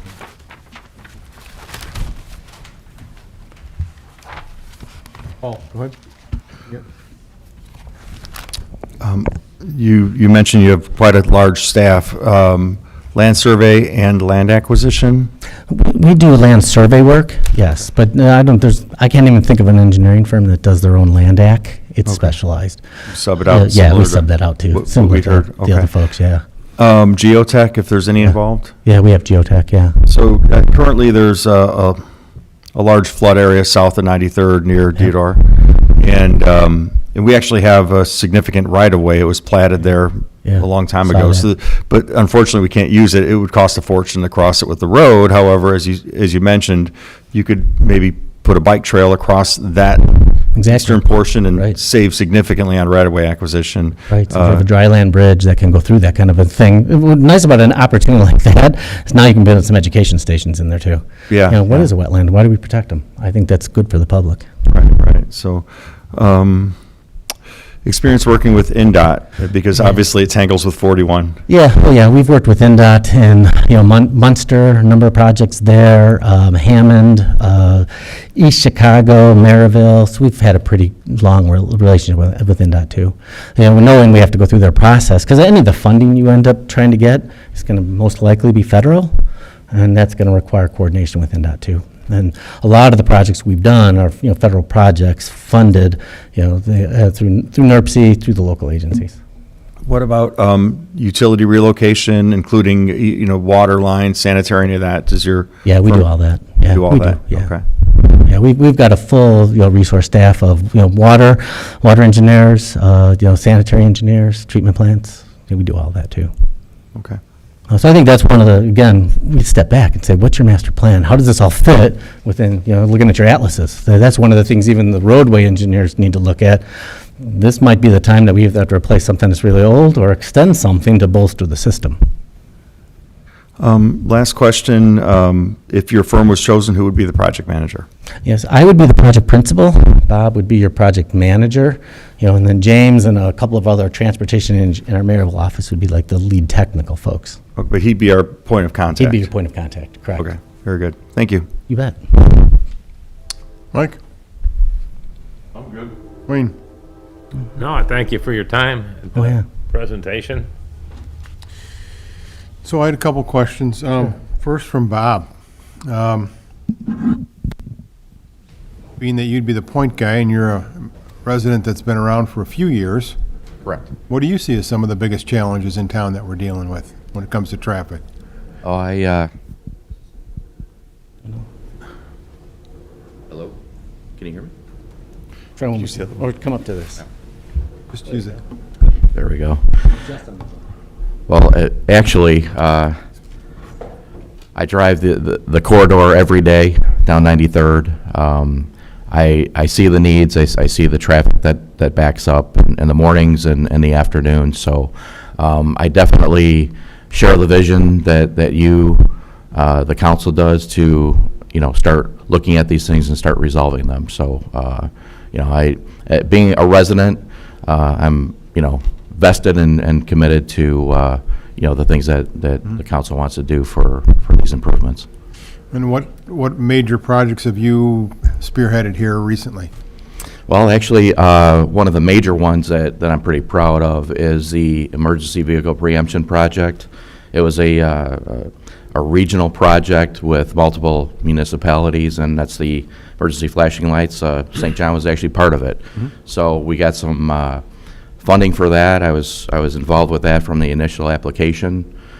Through design, I did the design, and we're just wrapping up the actual installation. There are some issues with NDOT, with some conflicting projects that they had that were involved with some of the intersections that we were involved with. So those are finally getting resolved, and we're ready to close out that project. How many intersections was that? There's 155 intersections involved in between St. John, Maryville was the lead agency, Crown Point, Cherville, Dyer, Griffith, and Hobart. They're all part of the regional project.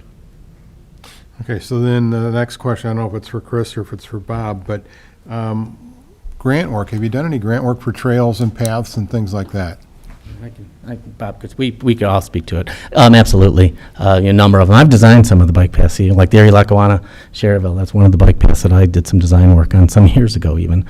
So yeah, we work with all of the funding sources, and you're going to need to find them. CMAQ for bike, things of that nature. We're going to need to figure out ways, because not too many communities have that kind of a bankroll to fund all of these things independently. Right, okay.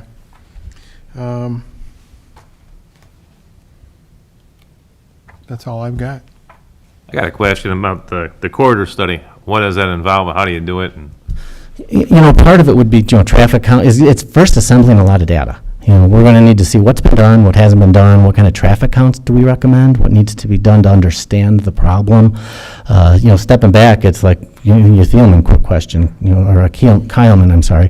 That question, you start to think about, but that's a bypass. That's why it gets all that traffic. We got to get a left turn there to help take care of that bypass. What other options do we have to help eliminate the need for people to have to use that street as a bypass? Those are the things that you would do as part of the initial study, to try to understand all that.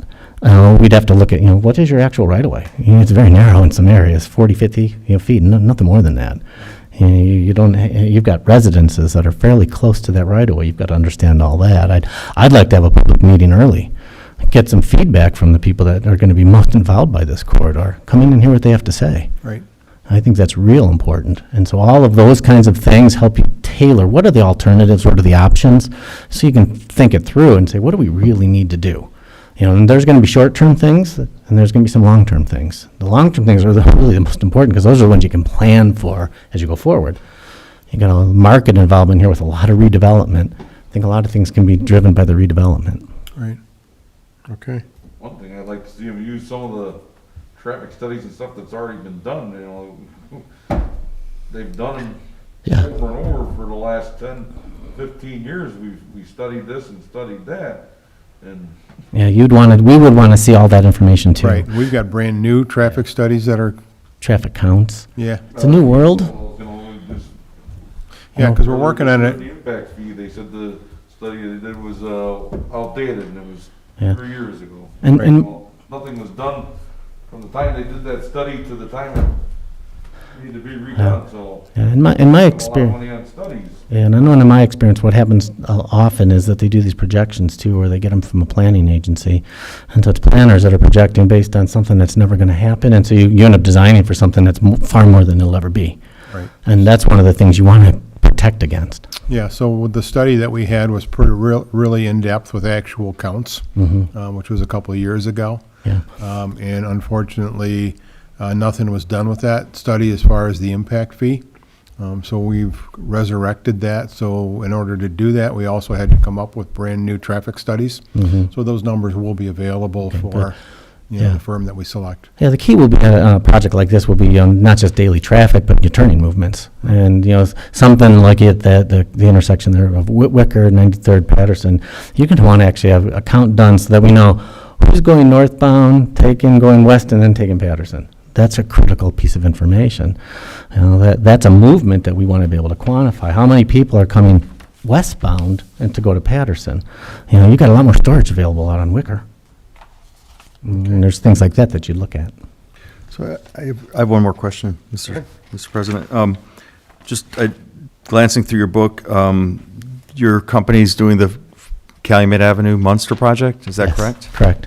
Okay, which is underway now. It's Yes, currently- it's under construction. Yeah, we did the design on that. Okay, and also Mississippi Street, which I use that a lot of times as a shortcut going to Valparaiso. Yeah. The Um, first phase is done. We're working on getting the next phase pushed through. I mean, that's the portion you did is completed at this Yes, point, it yes. appears anyway, so, okay, Yes, it is. thanks. Well, gentlemen, thank you for being here this evening. We Appreciate appreciate your time. Sure. Thank you. The effort you put into this, and we thank you. Appreciate your time. Thank you very much, appreciate it. Thank you. Thank you. All right. Structure point. You guys are up.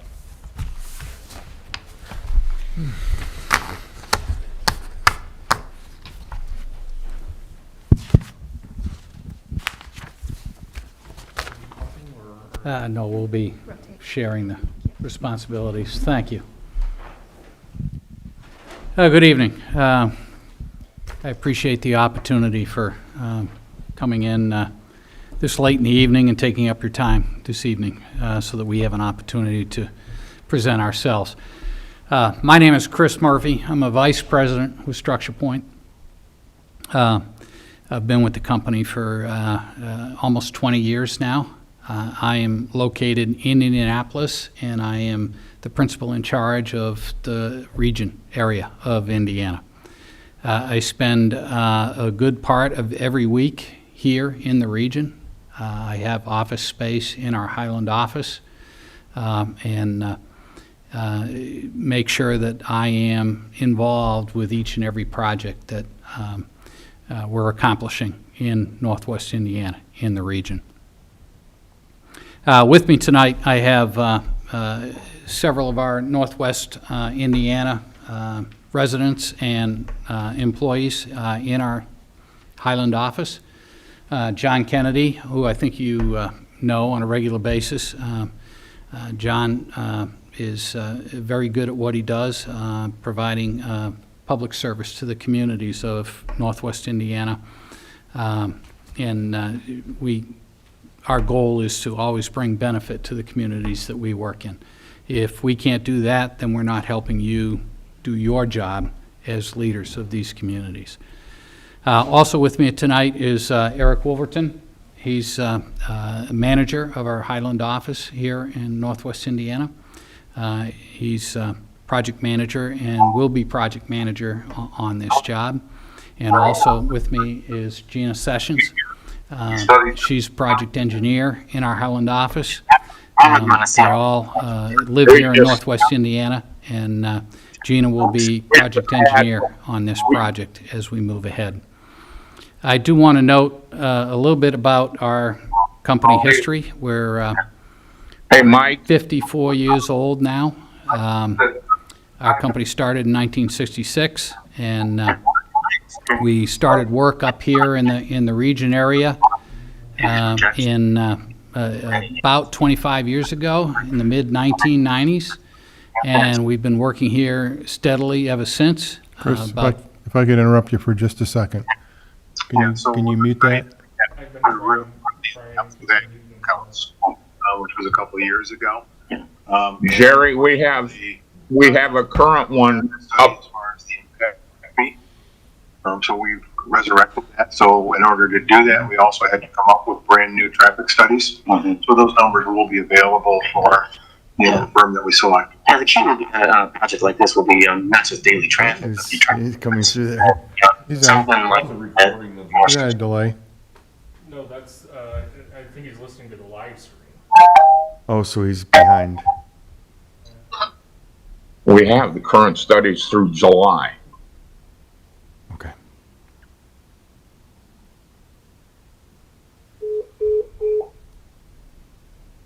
Sorry, technical difficulties. Sorry, understandable. The world we live in this Yes, year. unusual times. Yes. Chris, if you need this slide to move forward, just ask Jason to move forward. That's a critical piece of Oh, thank you, information. Jason. That's found. Have to go to Patterson. Yeah, his phone, that's something call them. You go to the next slide. Sorry, I was trying to mute Mike, or Brian. All right. I apologize. No problem. Thank you. I wanted to see John's picture. I didn't get a chance to see it. Oh, handsome guy. I thought you'd be on, let me familiar, get a so I didn't marker. want to gloss over that one, yeah. We've been doing work in the region for, since the mid-1990s, and since the early 2000s, we've actually had an office in the region. We've had our Highland office for almost 15 years now, and we have 20-some-odd staff permanently working out of the Highland office. In the summer, it generally gets somewhat larger as we take in some interns to help us out with our construction projects and from the local community, and hopefully they have an interest in pursuing their career here in the region, and we have the opportunity to bring them on in our Highland office. We're a company, as you can note, we're a total of 500 now. We've developed a Midwest market area, primarily Indiana and Ohio, and we've done that very deliberately over the years so that we can be a one-stop shop of services for the clients that we serve. And this is developed primarily with our work through NERC and the MPOs on federally funded projects, because generally many of the projects that we do need to have federal funding to support the complete funding effort that's involved. And as you may know or may experience in the future, there are very specific services that need to be provided to meet the federal funding requirements for a project. So we've developed our company so that we can provide all those services in-house so that we maintain control over the entire schedule of delivery of services for the project. We don't have to rely on subcontractors or subconsultants and their schedules to be able to fit our services into the schedule that you need to help to deliver the project. And those services, right from the start, include planning services, field survey, design services, utility infrastructure, utility coordination for any utilities that may be involved by the project located within the right-of-way. Right on into, we have a right-of-way acquisition department that manages our right-of-way acquisition services as needed for a project.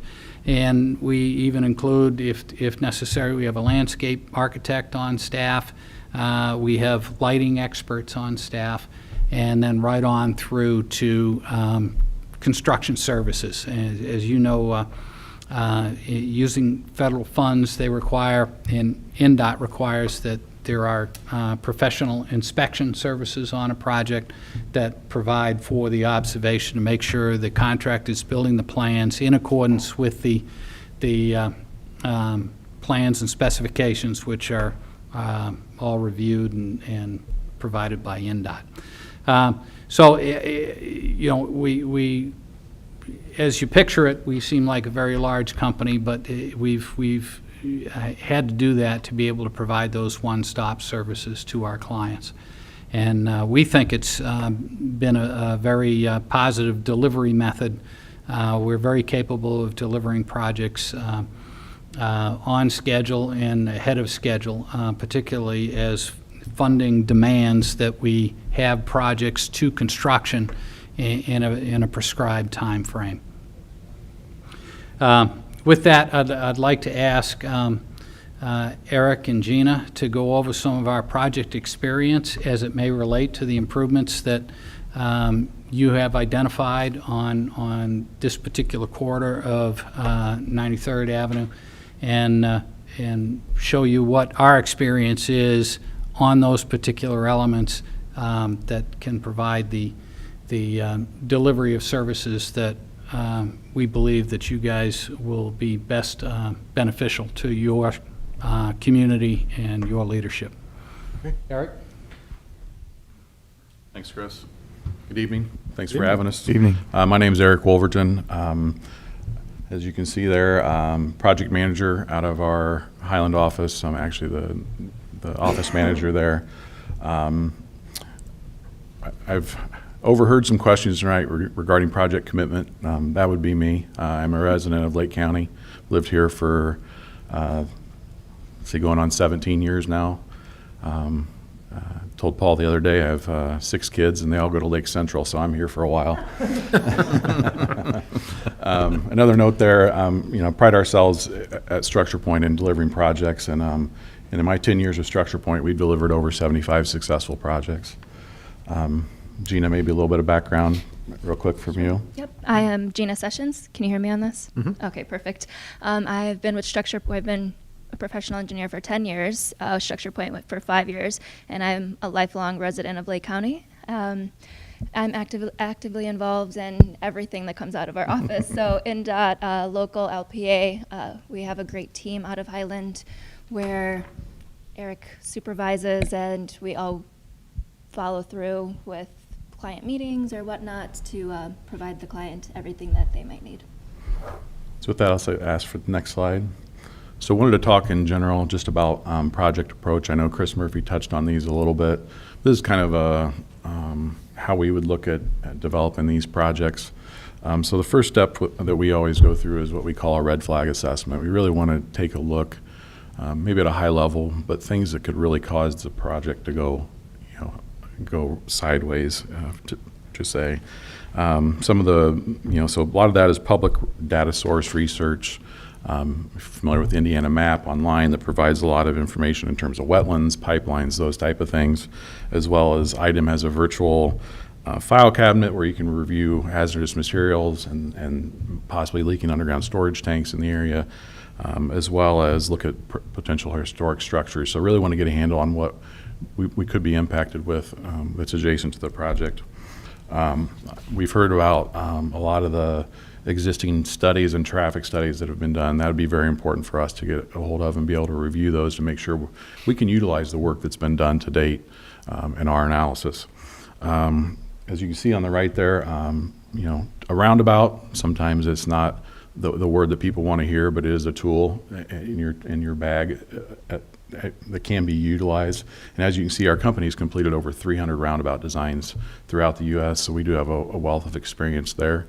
I do want to note, it's not noted there, but we also have extensive experience in working with NDOT on traffic signal designs that are either on their network or such as 93rd connecting into US 41.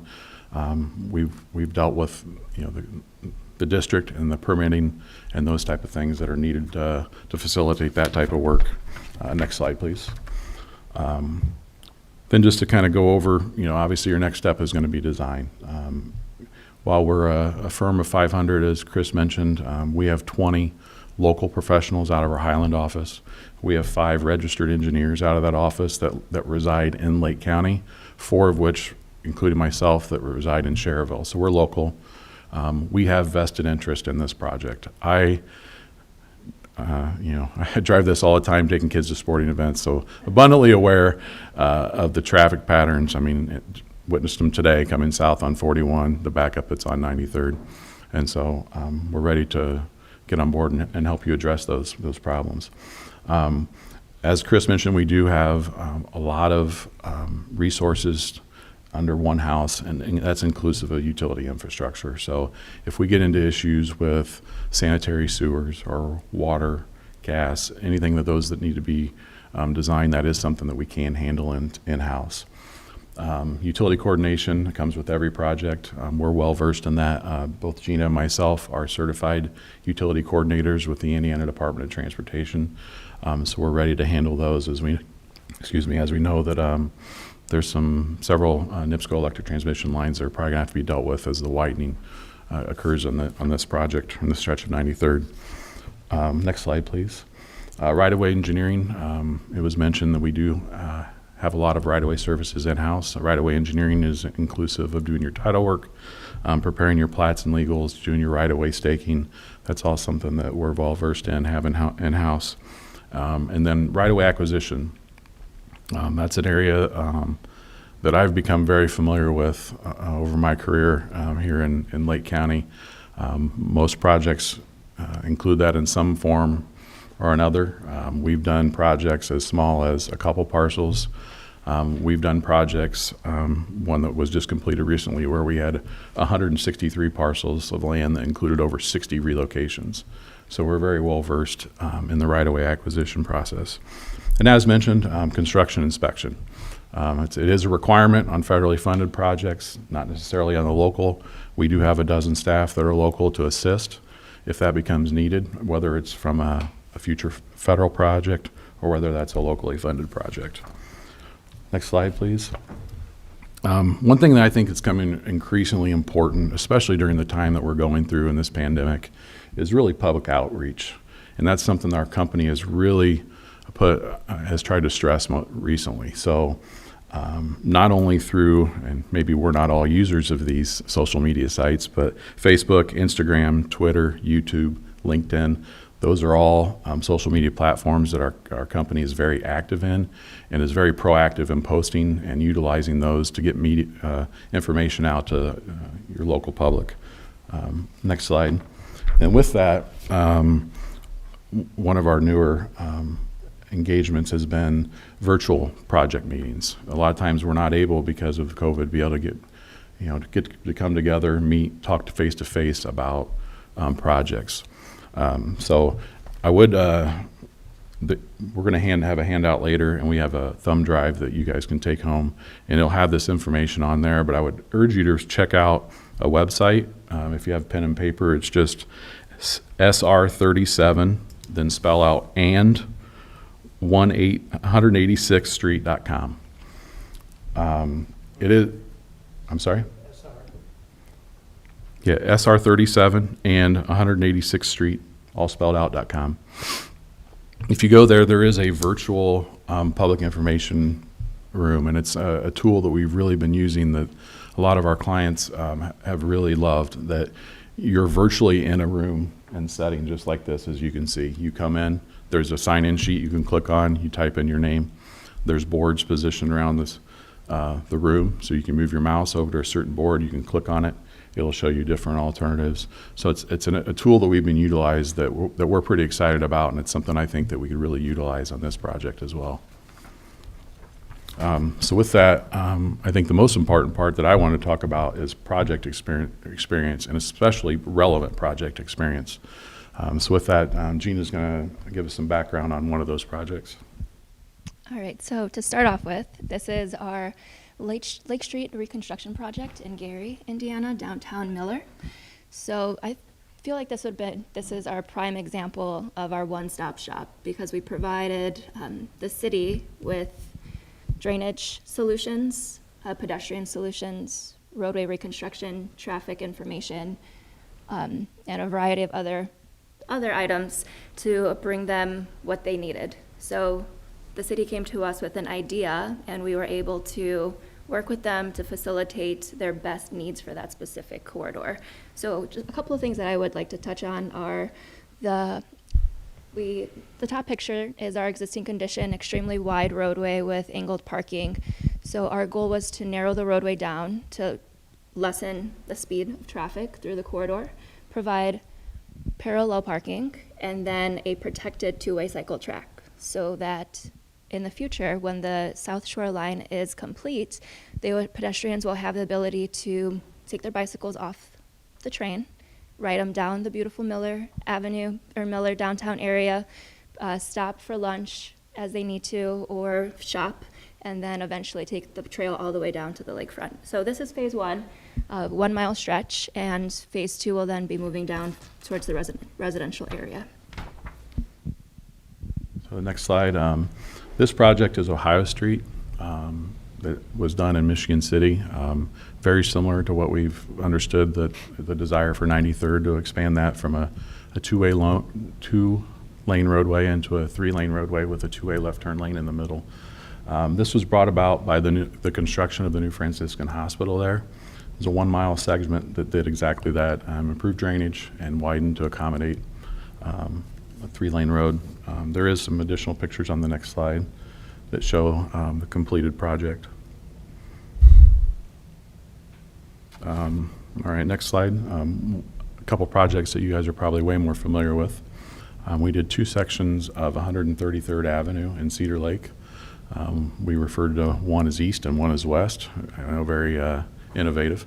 But the one on the east was a locally funded portion, roadway improvement project that took that from a 2-lane section to a 3-lane section. That is the project, the pictures you see there on the right.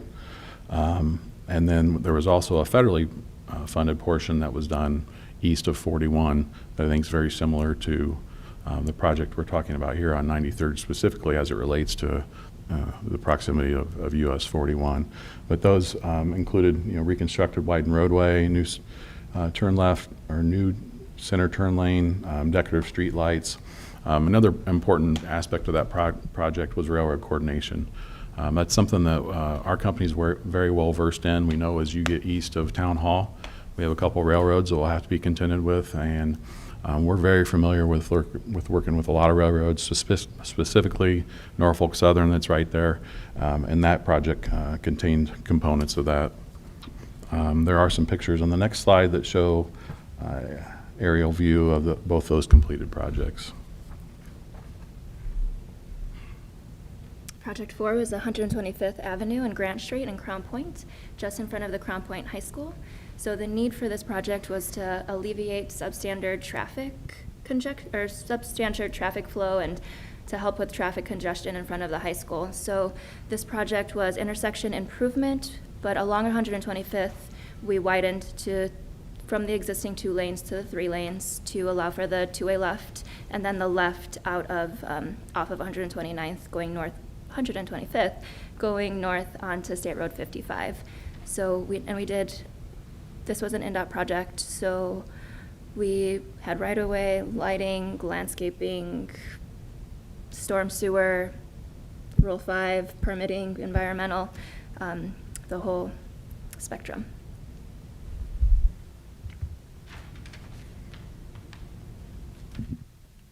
And I'm back. Next slide, please, Jason. Project 5. This is 45th Avenue in Lake County. And the reason I'm back is part of our company commitment to keep staff on a project from start to finish.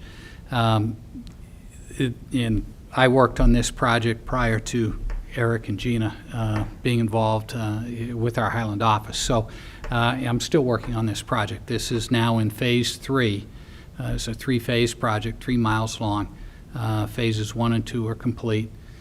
We acquired and are still in the process of acquiring the last almost 100 pieces of land in phase 3 to provide a 3-lane roadway to increase capacity on 45th Avenue from Grant to Colfax.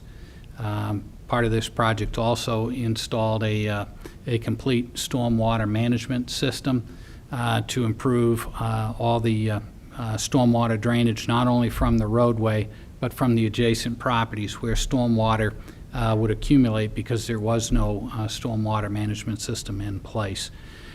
So we are in Phase 3 on that project now. It provided a 3-lane section due to the many drives and access points along 45th Avenue at that location. The third lane, as you know, provides for left turns out of the through traffic lanes and increases the travel capacity of that roadway to provide improved traffic movement. The project also included sidewalks on each side, multi-use facility on one side, street lighting, and improved signage and aspects to that right-of-way that made for a complete improved corridor through the entire 3-mile stretch. The one interesting point on this project that I think would be applicable to the 93rd project is the process by which we relocated utilities. As we widened the road, we had to relocate NIPSCO Power through the entire 3-mile length from its original location next to the pavement to its new location next to the new right-of-way. We let construction in 2 parts to save time during the actual construction. The first part involved clearing of the right-of-way, and that was a separate contract so that that could be completed initially very quickly. And then we allowed time for NIPSCO to relocate their power lines and their gas lines to a position adjacent to the new right-of-way, so that when the road contractor actually came in to start his work, all the utilities were already relocated. The road contractor did not have to wait and coordinate with utilities to move them out of the way. It proved a very advantageous to a efficient road construction process when the road contractor did not have to deal with those utility coordination efforts that would be involved. With that, we've covered what I believe is our qualifications to... I had one question on that project. Yes, sir. Property right away, what was already existing there? Because that's unincorporated kind of... It's Lake County, right. Right. So did the property lines go to the center of the road? Did they... What did you encounter there? Mostly to the center line of the road.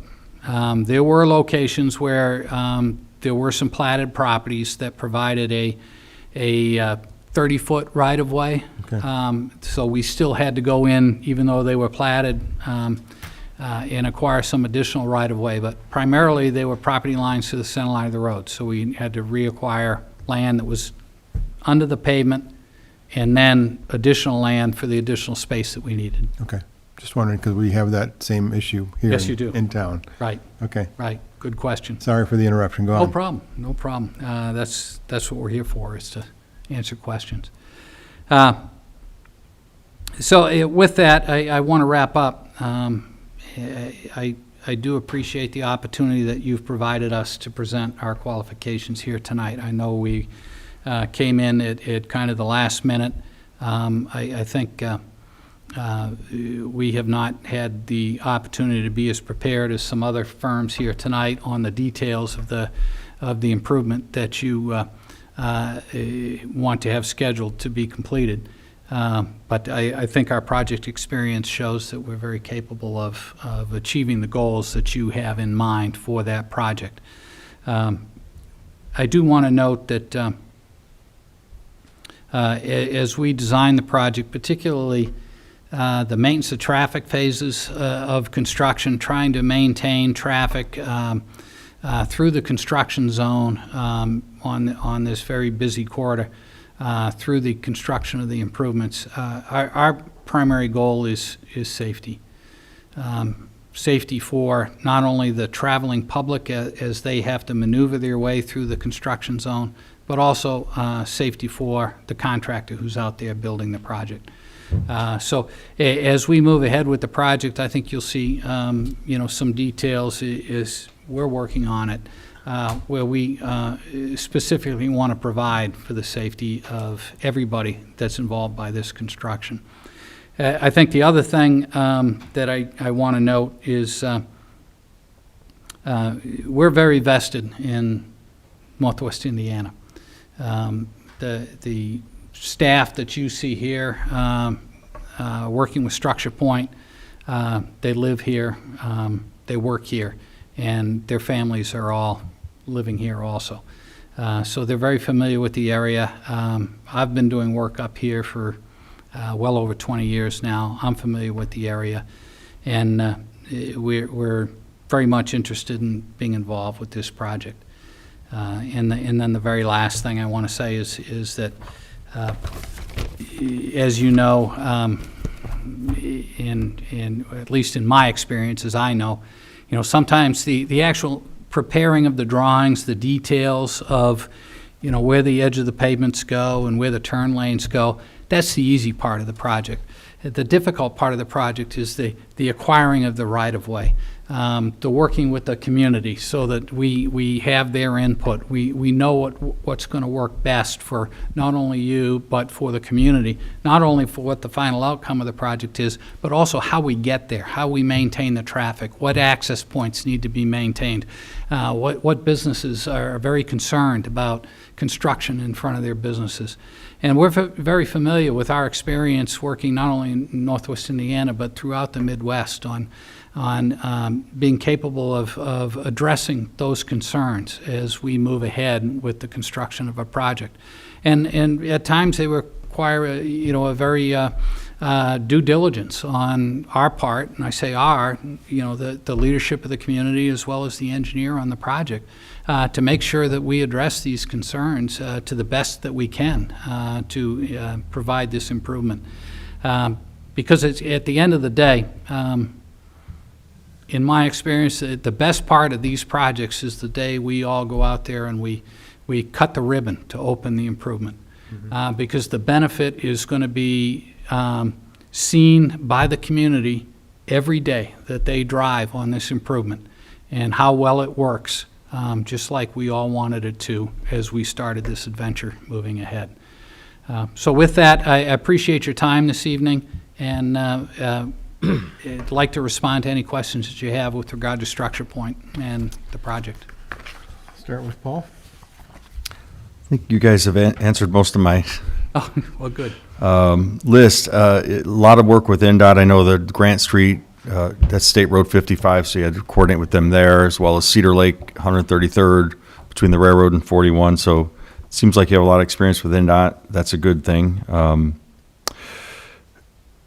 You handle all the utilities, sanitary water, all of that in-house. Correct. Land survey in-house. Now, you mentioned land acquisition, just as a point of comparison. The other firms outsource that, I guess is typical. Do you do the same, or? We have on staff land acquisition management staff, specific services that may be needed, such as appraisals, if needed for land acquisition. We would work with local appraisers because we found that they have the best knowledge of appraisals in that area. So that if we're doing a project down in Evansville, Indiana, we'd work with specific appraisers down there. So we'll bring in specialists that have local knowledge as needed in the land acquisition process. Yeah, there's definitely a lot of land acquisition, even if it's just right of way, Correct. And I think you already answered this. Project manager would be Eric Correct. or Gina, or sort of both. So they both be And you're working both on it, local, right. out of the Highland office. Right. So you're like a company within a company, essentially, locally. Okay. Correct. Very good. Thank you.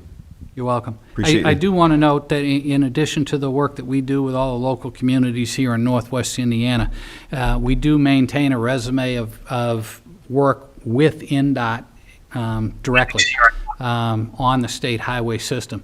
So our working knowledge with NDOT is both working with them directly and working with them on local. On the state highway system. I'd like to just make one more comment. You mentioned having a landscaper on staff. Right. And I know Mike and I ran through this corridor with most of the companies, including yours, Sunday morning, I think, or was it Monday morning with Eric.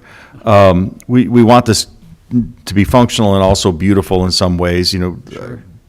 use the more decorative fixture, like used on our west side of town, the black fixtures, and you know, we're going to be looking at putting decorative street lighting on a short segment of 41.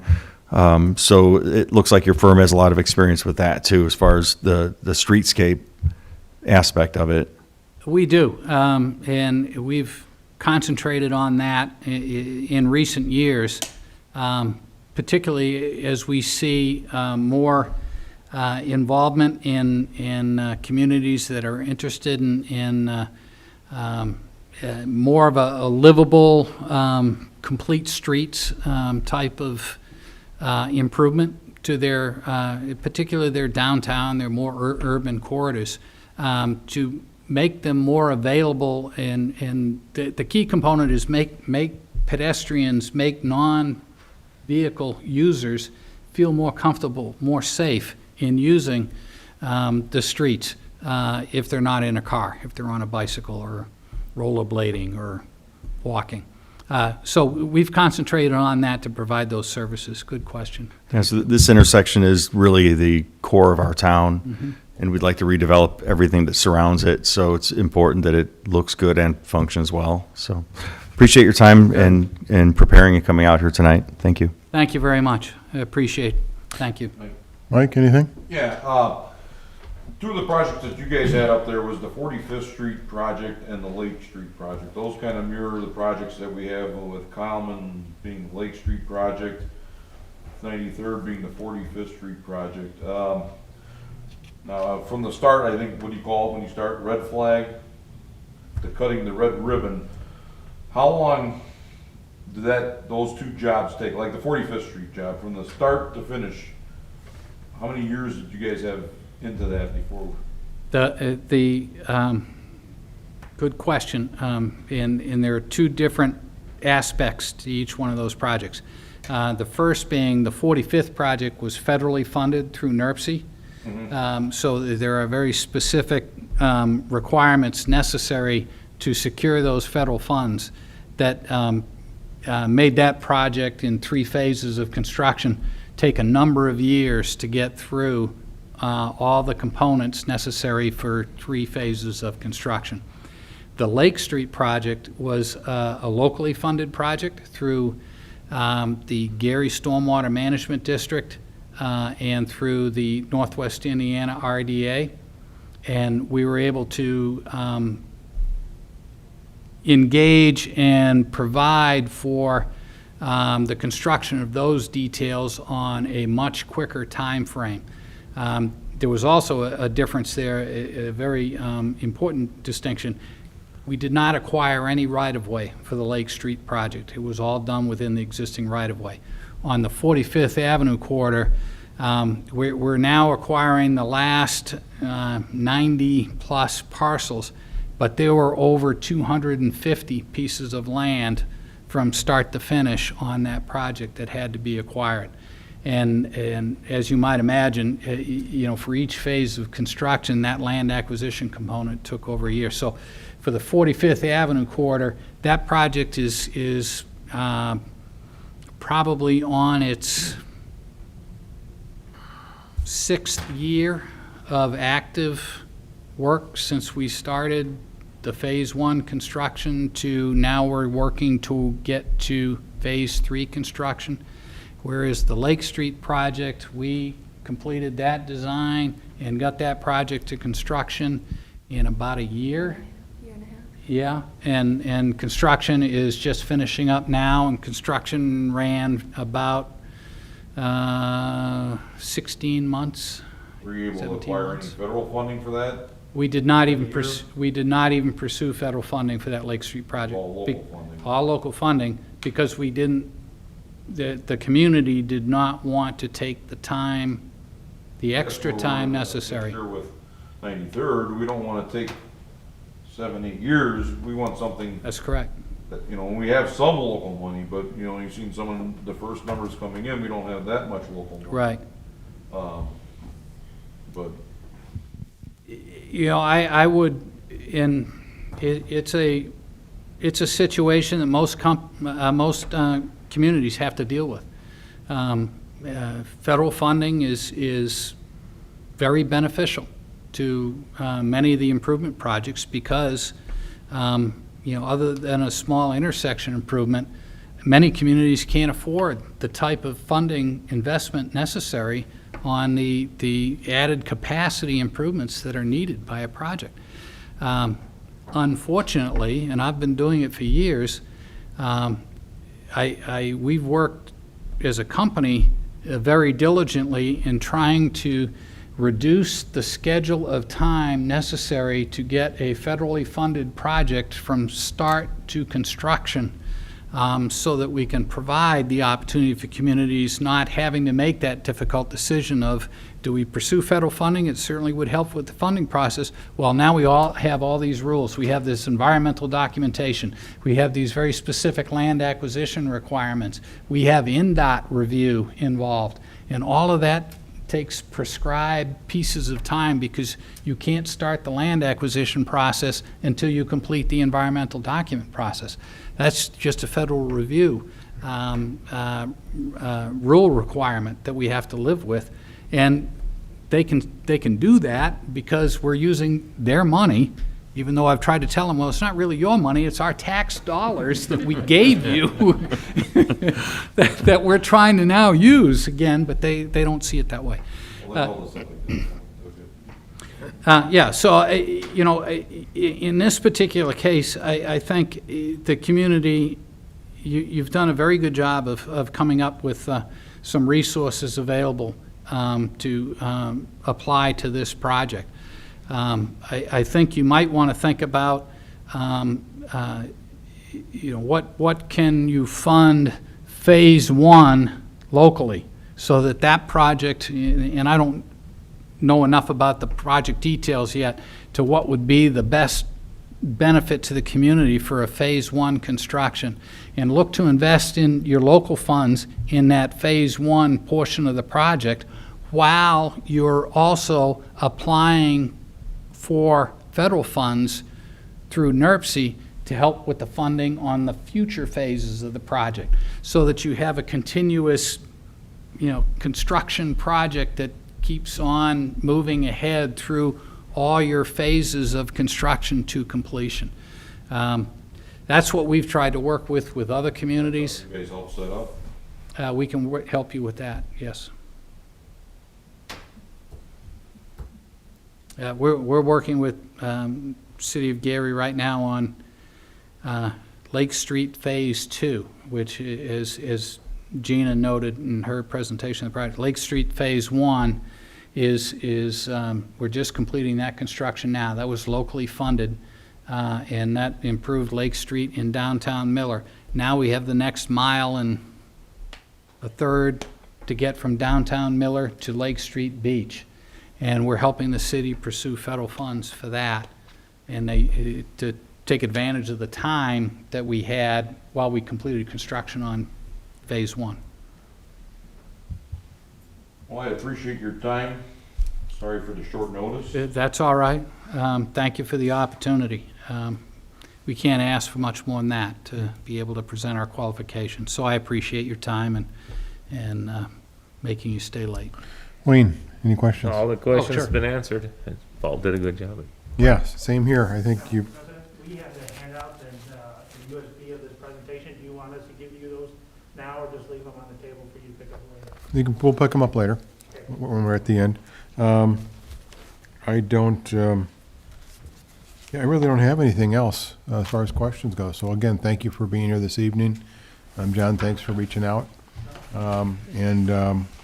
We just appreciate the efforts that you put into your presentation tonight. Well, thank you very much for your time. I appreciate it. There is some contact information on the back page of the handout that John will provide. So if additional questions do come up, please feel free to contact us. Okay, thank you. Thank you very much. Thank you. Thank you. All right. As we wrap up our agenda, item number 5 is public comment. Is there any public comment from the, I'm sorry, before you go, Brian did reach out to me and said, we've got traffic information through July as far as traffic study goes, so we'll make sure that, we'll get you guys that information and you can cipher that through some of your ideas as well. Thank you very much. I appreciate that. All that information will be very helpful to us. Thank you. Okay. All right. So is there any public comment this evening? Yes. Okay.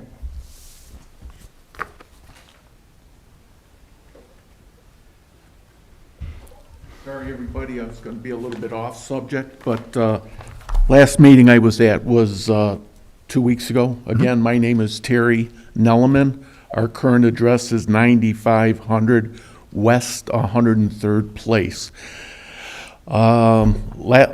2 weeks ago, you took the documents from me that I offered to you in regards to the harboring of dangerously built homes by Lennar. I had promised you, off the mic, I was coming around to you, I had promised you a table of contents, what those documents were. At this point in time, I would like to give you those table of contents. I have it for you. This is a very, very serious situation that has been ongoing. I hope the council does seriously think about this because it's about time federal authorities get involved. Again, I want to give you the table of contents. Please review it. That is the table of contents of the documents I gave you 2 weeks ago. Again, thank you very, very much for your time. Please consider what I'm giving you in addition to what I gave you. Any questions? I am very, very close. we've been here for 22 years. Council, I can tell you, we're going nowhere. Our family is staying right here in beautiful downtown St. John. Thank you very much for your time. Thank you, Terry. Please consider federal intervention here. This is very, very dangerous situation. My home is open to you to see what is going on. What has gone on is architectural design is a theory, engineering is a theory. The problem is once these theories are built, that is where those theories either are good or bad. There's a bad situation here with Lennar, and something is going on with these inspections. I don't know. These were inspections that were a while back. A previous council, I don't know. We really don't know. This is the reason why you're going to have to step up to the federal level. This homeowners association, Yeah, we can't go there. no, we can't. No, we can't. All right. But thank you. These papers are here, and I understand where you cannot go. Okay. But with the benefit of the council, to approach federal authorities. If you want to put one here for Brian as well. Yes, very, very much so. With federal authorities, I believe we can get some major problem looked at, taken care of, reviewed, and have a better community. Okay. Thank you very, very much for your time. I'm not a pest, but But you're not going anywhere. I'm not going anywhere. Truth, transparency, tenacity. Okay. Thank you very, very much. Thank you, Terry. Anybody else? All right, we'll go to number 6, reports and correspondence. Paul, anything? Just wanted to make a comment about Terry's comment. So the documents that he presented before, have you had a chance to present those to Dave, or has he had a chance to review them? Has not. Okay. No, it's only been 2 weeks, so. Right, I understand. So just to understand what we can or cannot do, what is, where our authority begins and ends, and where to try to help them with, so, thanks. Okay. Mike, anything? No. Paul? Wayne? No, sir. Brian, anything? No, sir. Okay. And then, so, with that, I will ask for a motion to adjourn this meeting. So moved. So moved. All right, we got a motion, we got support. This meeting is adjourned. a lot of information. Yeah, it is.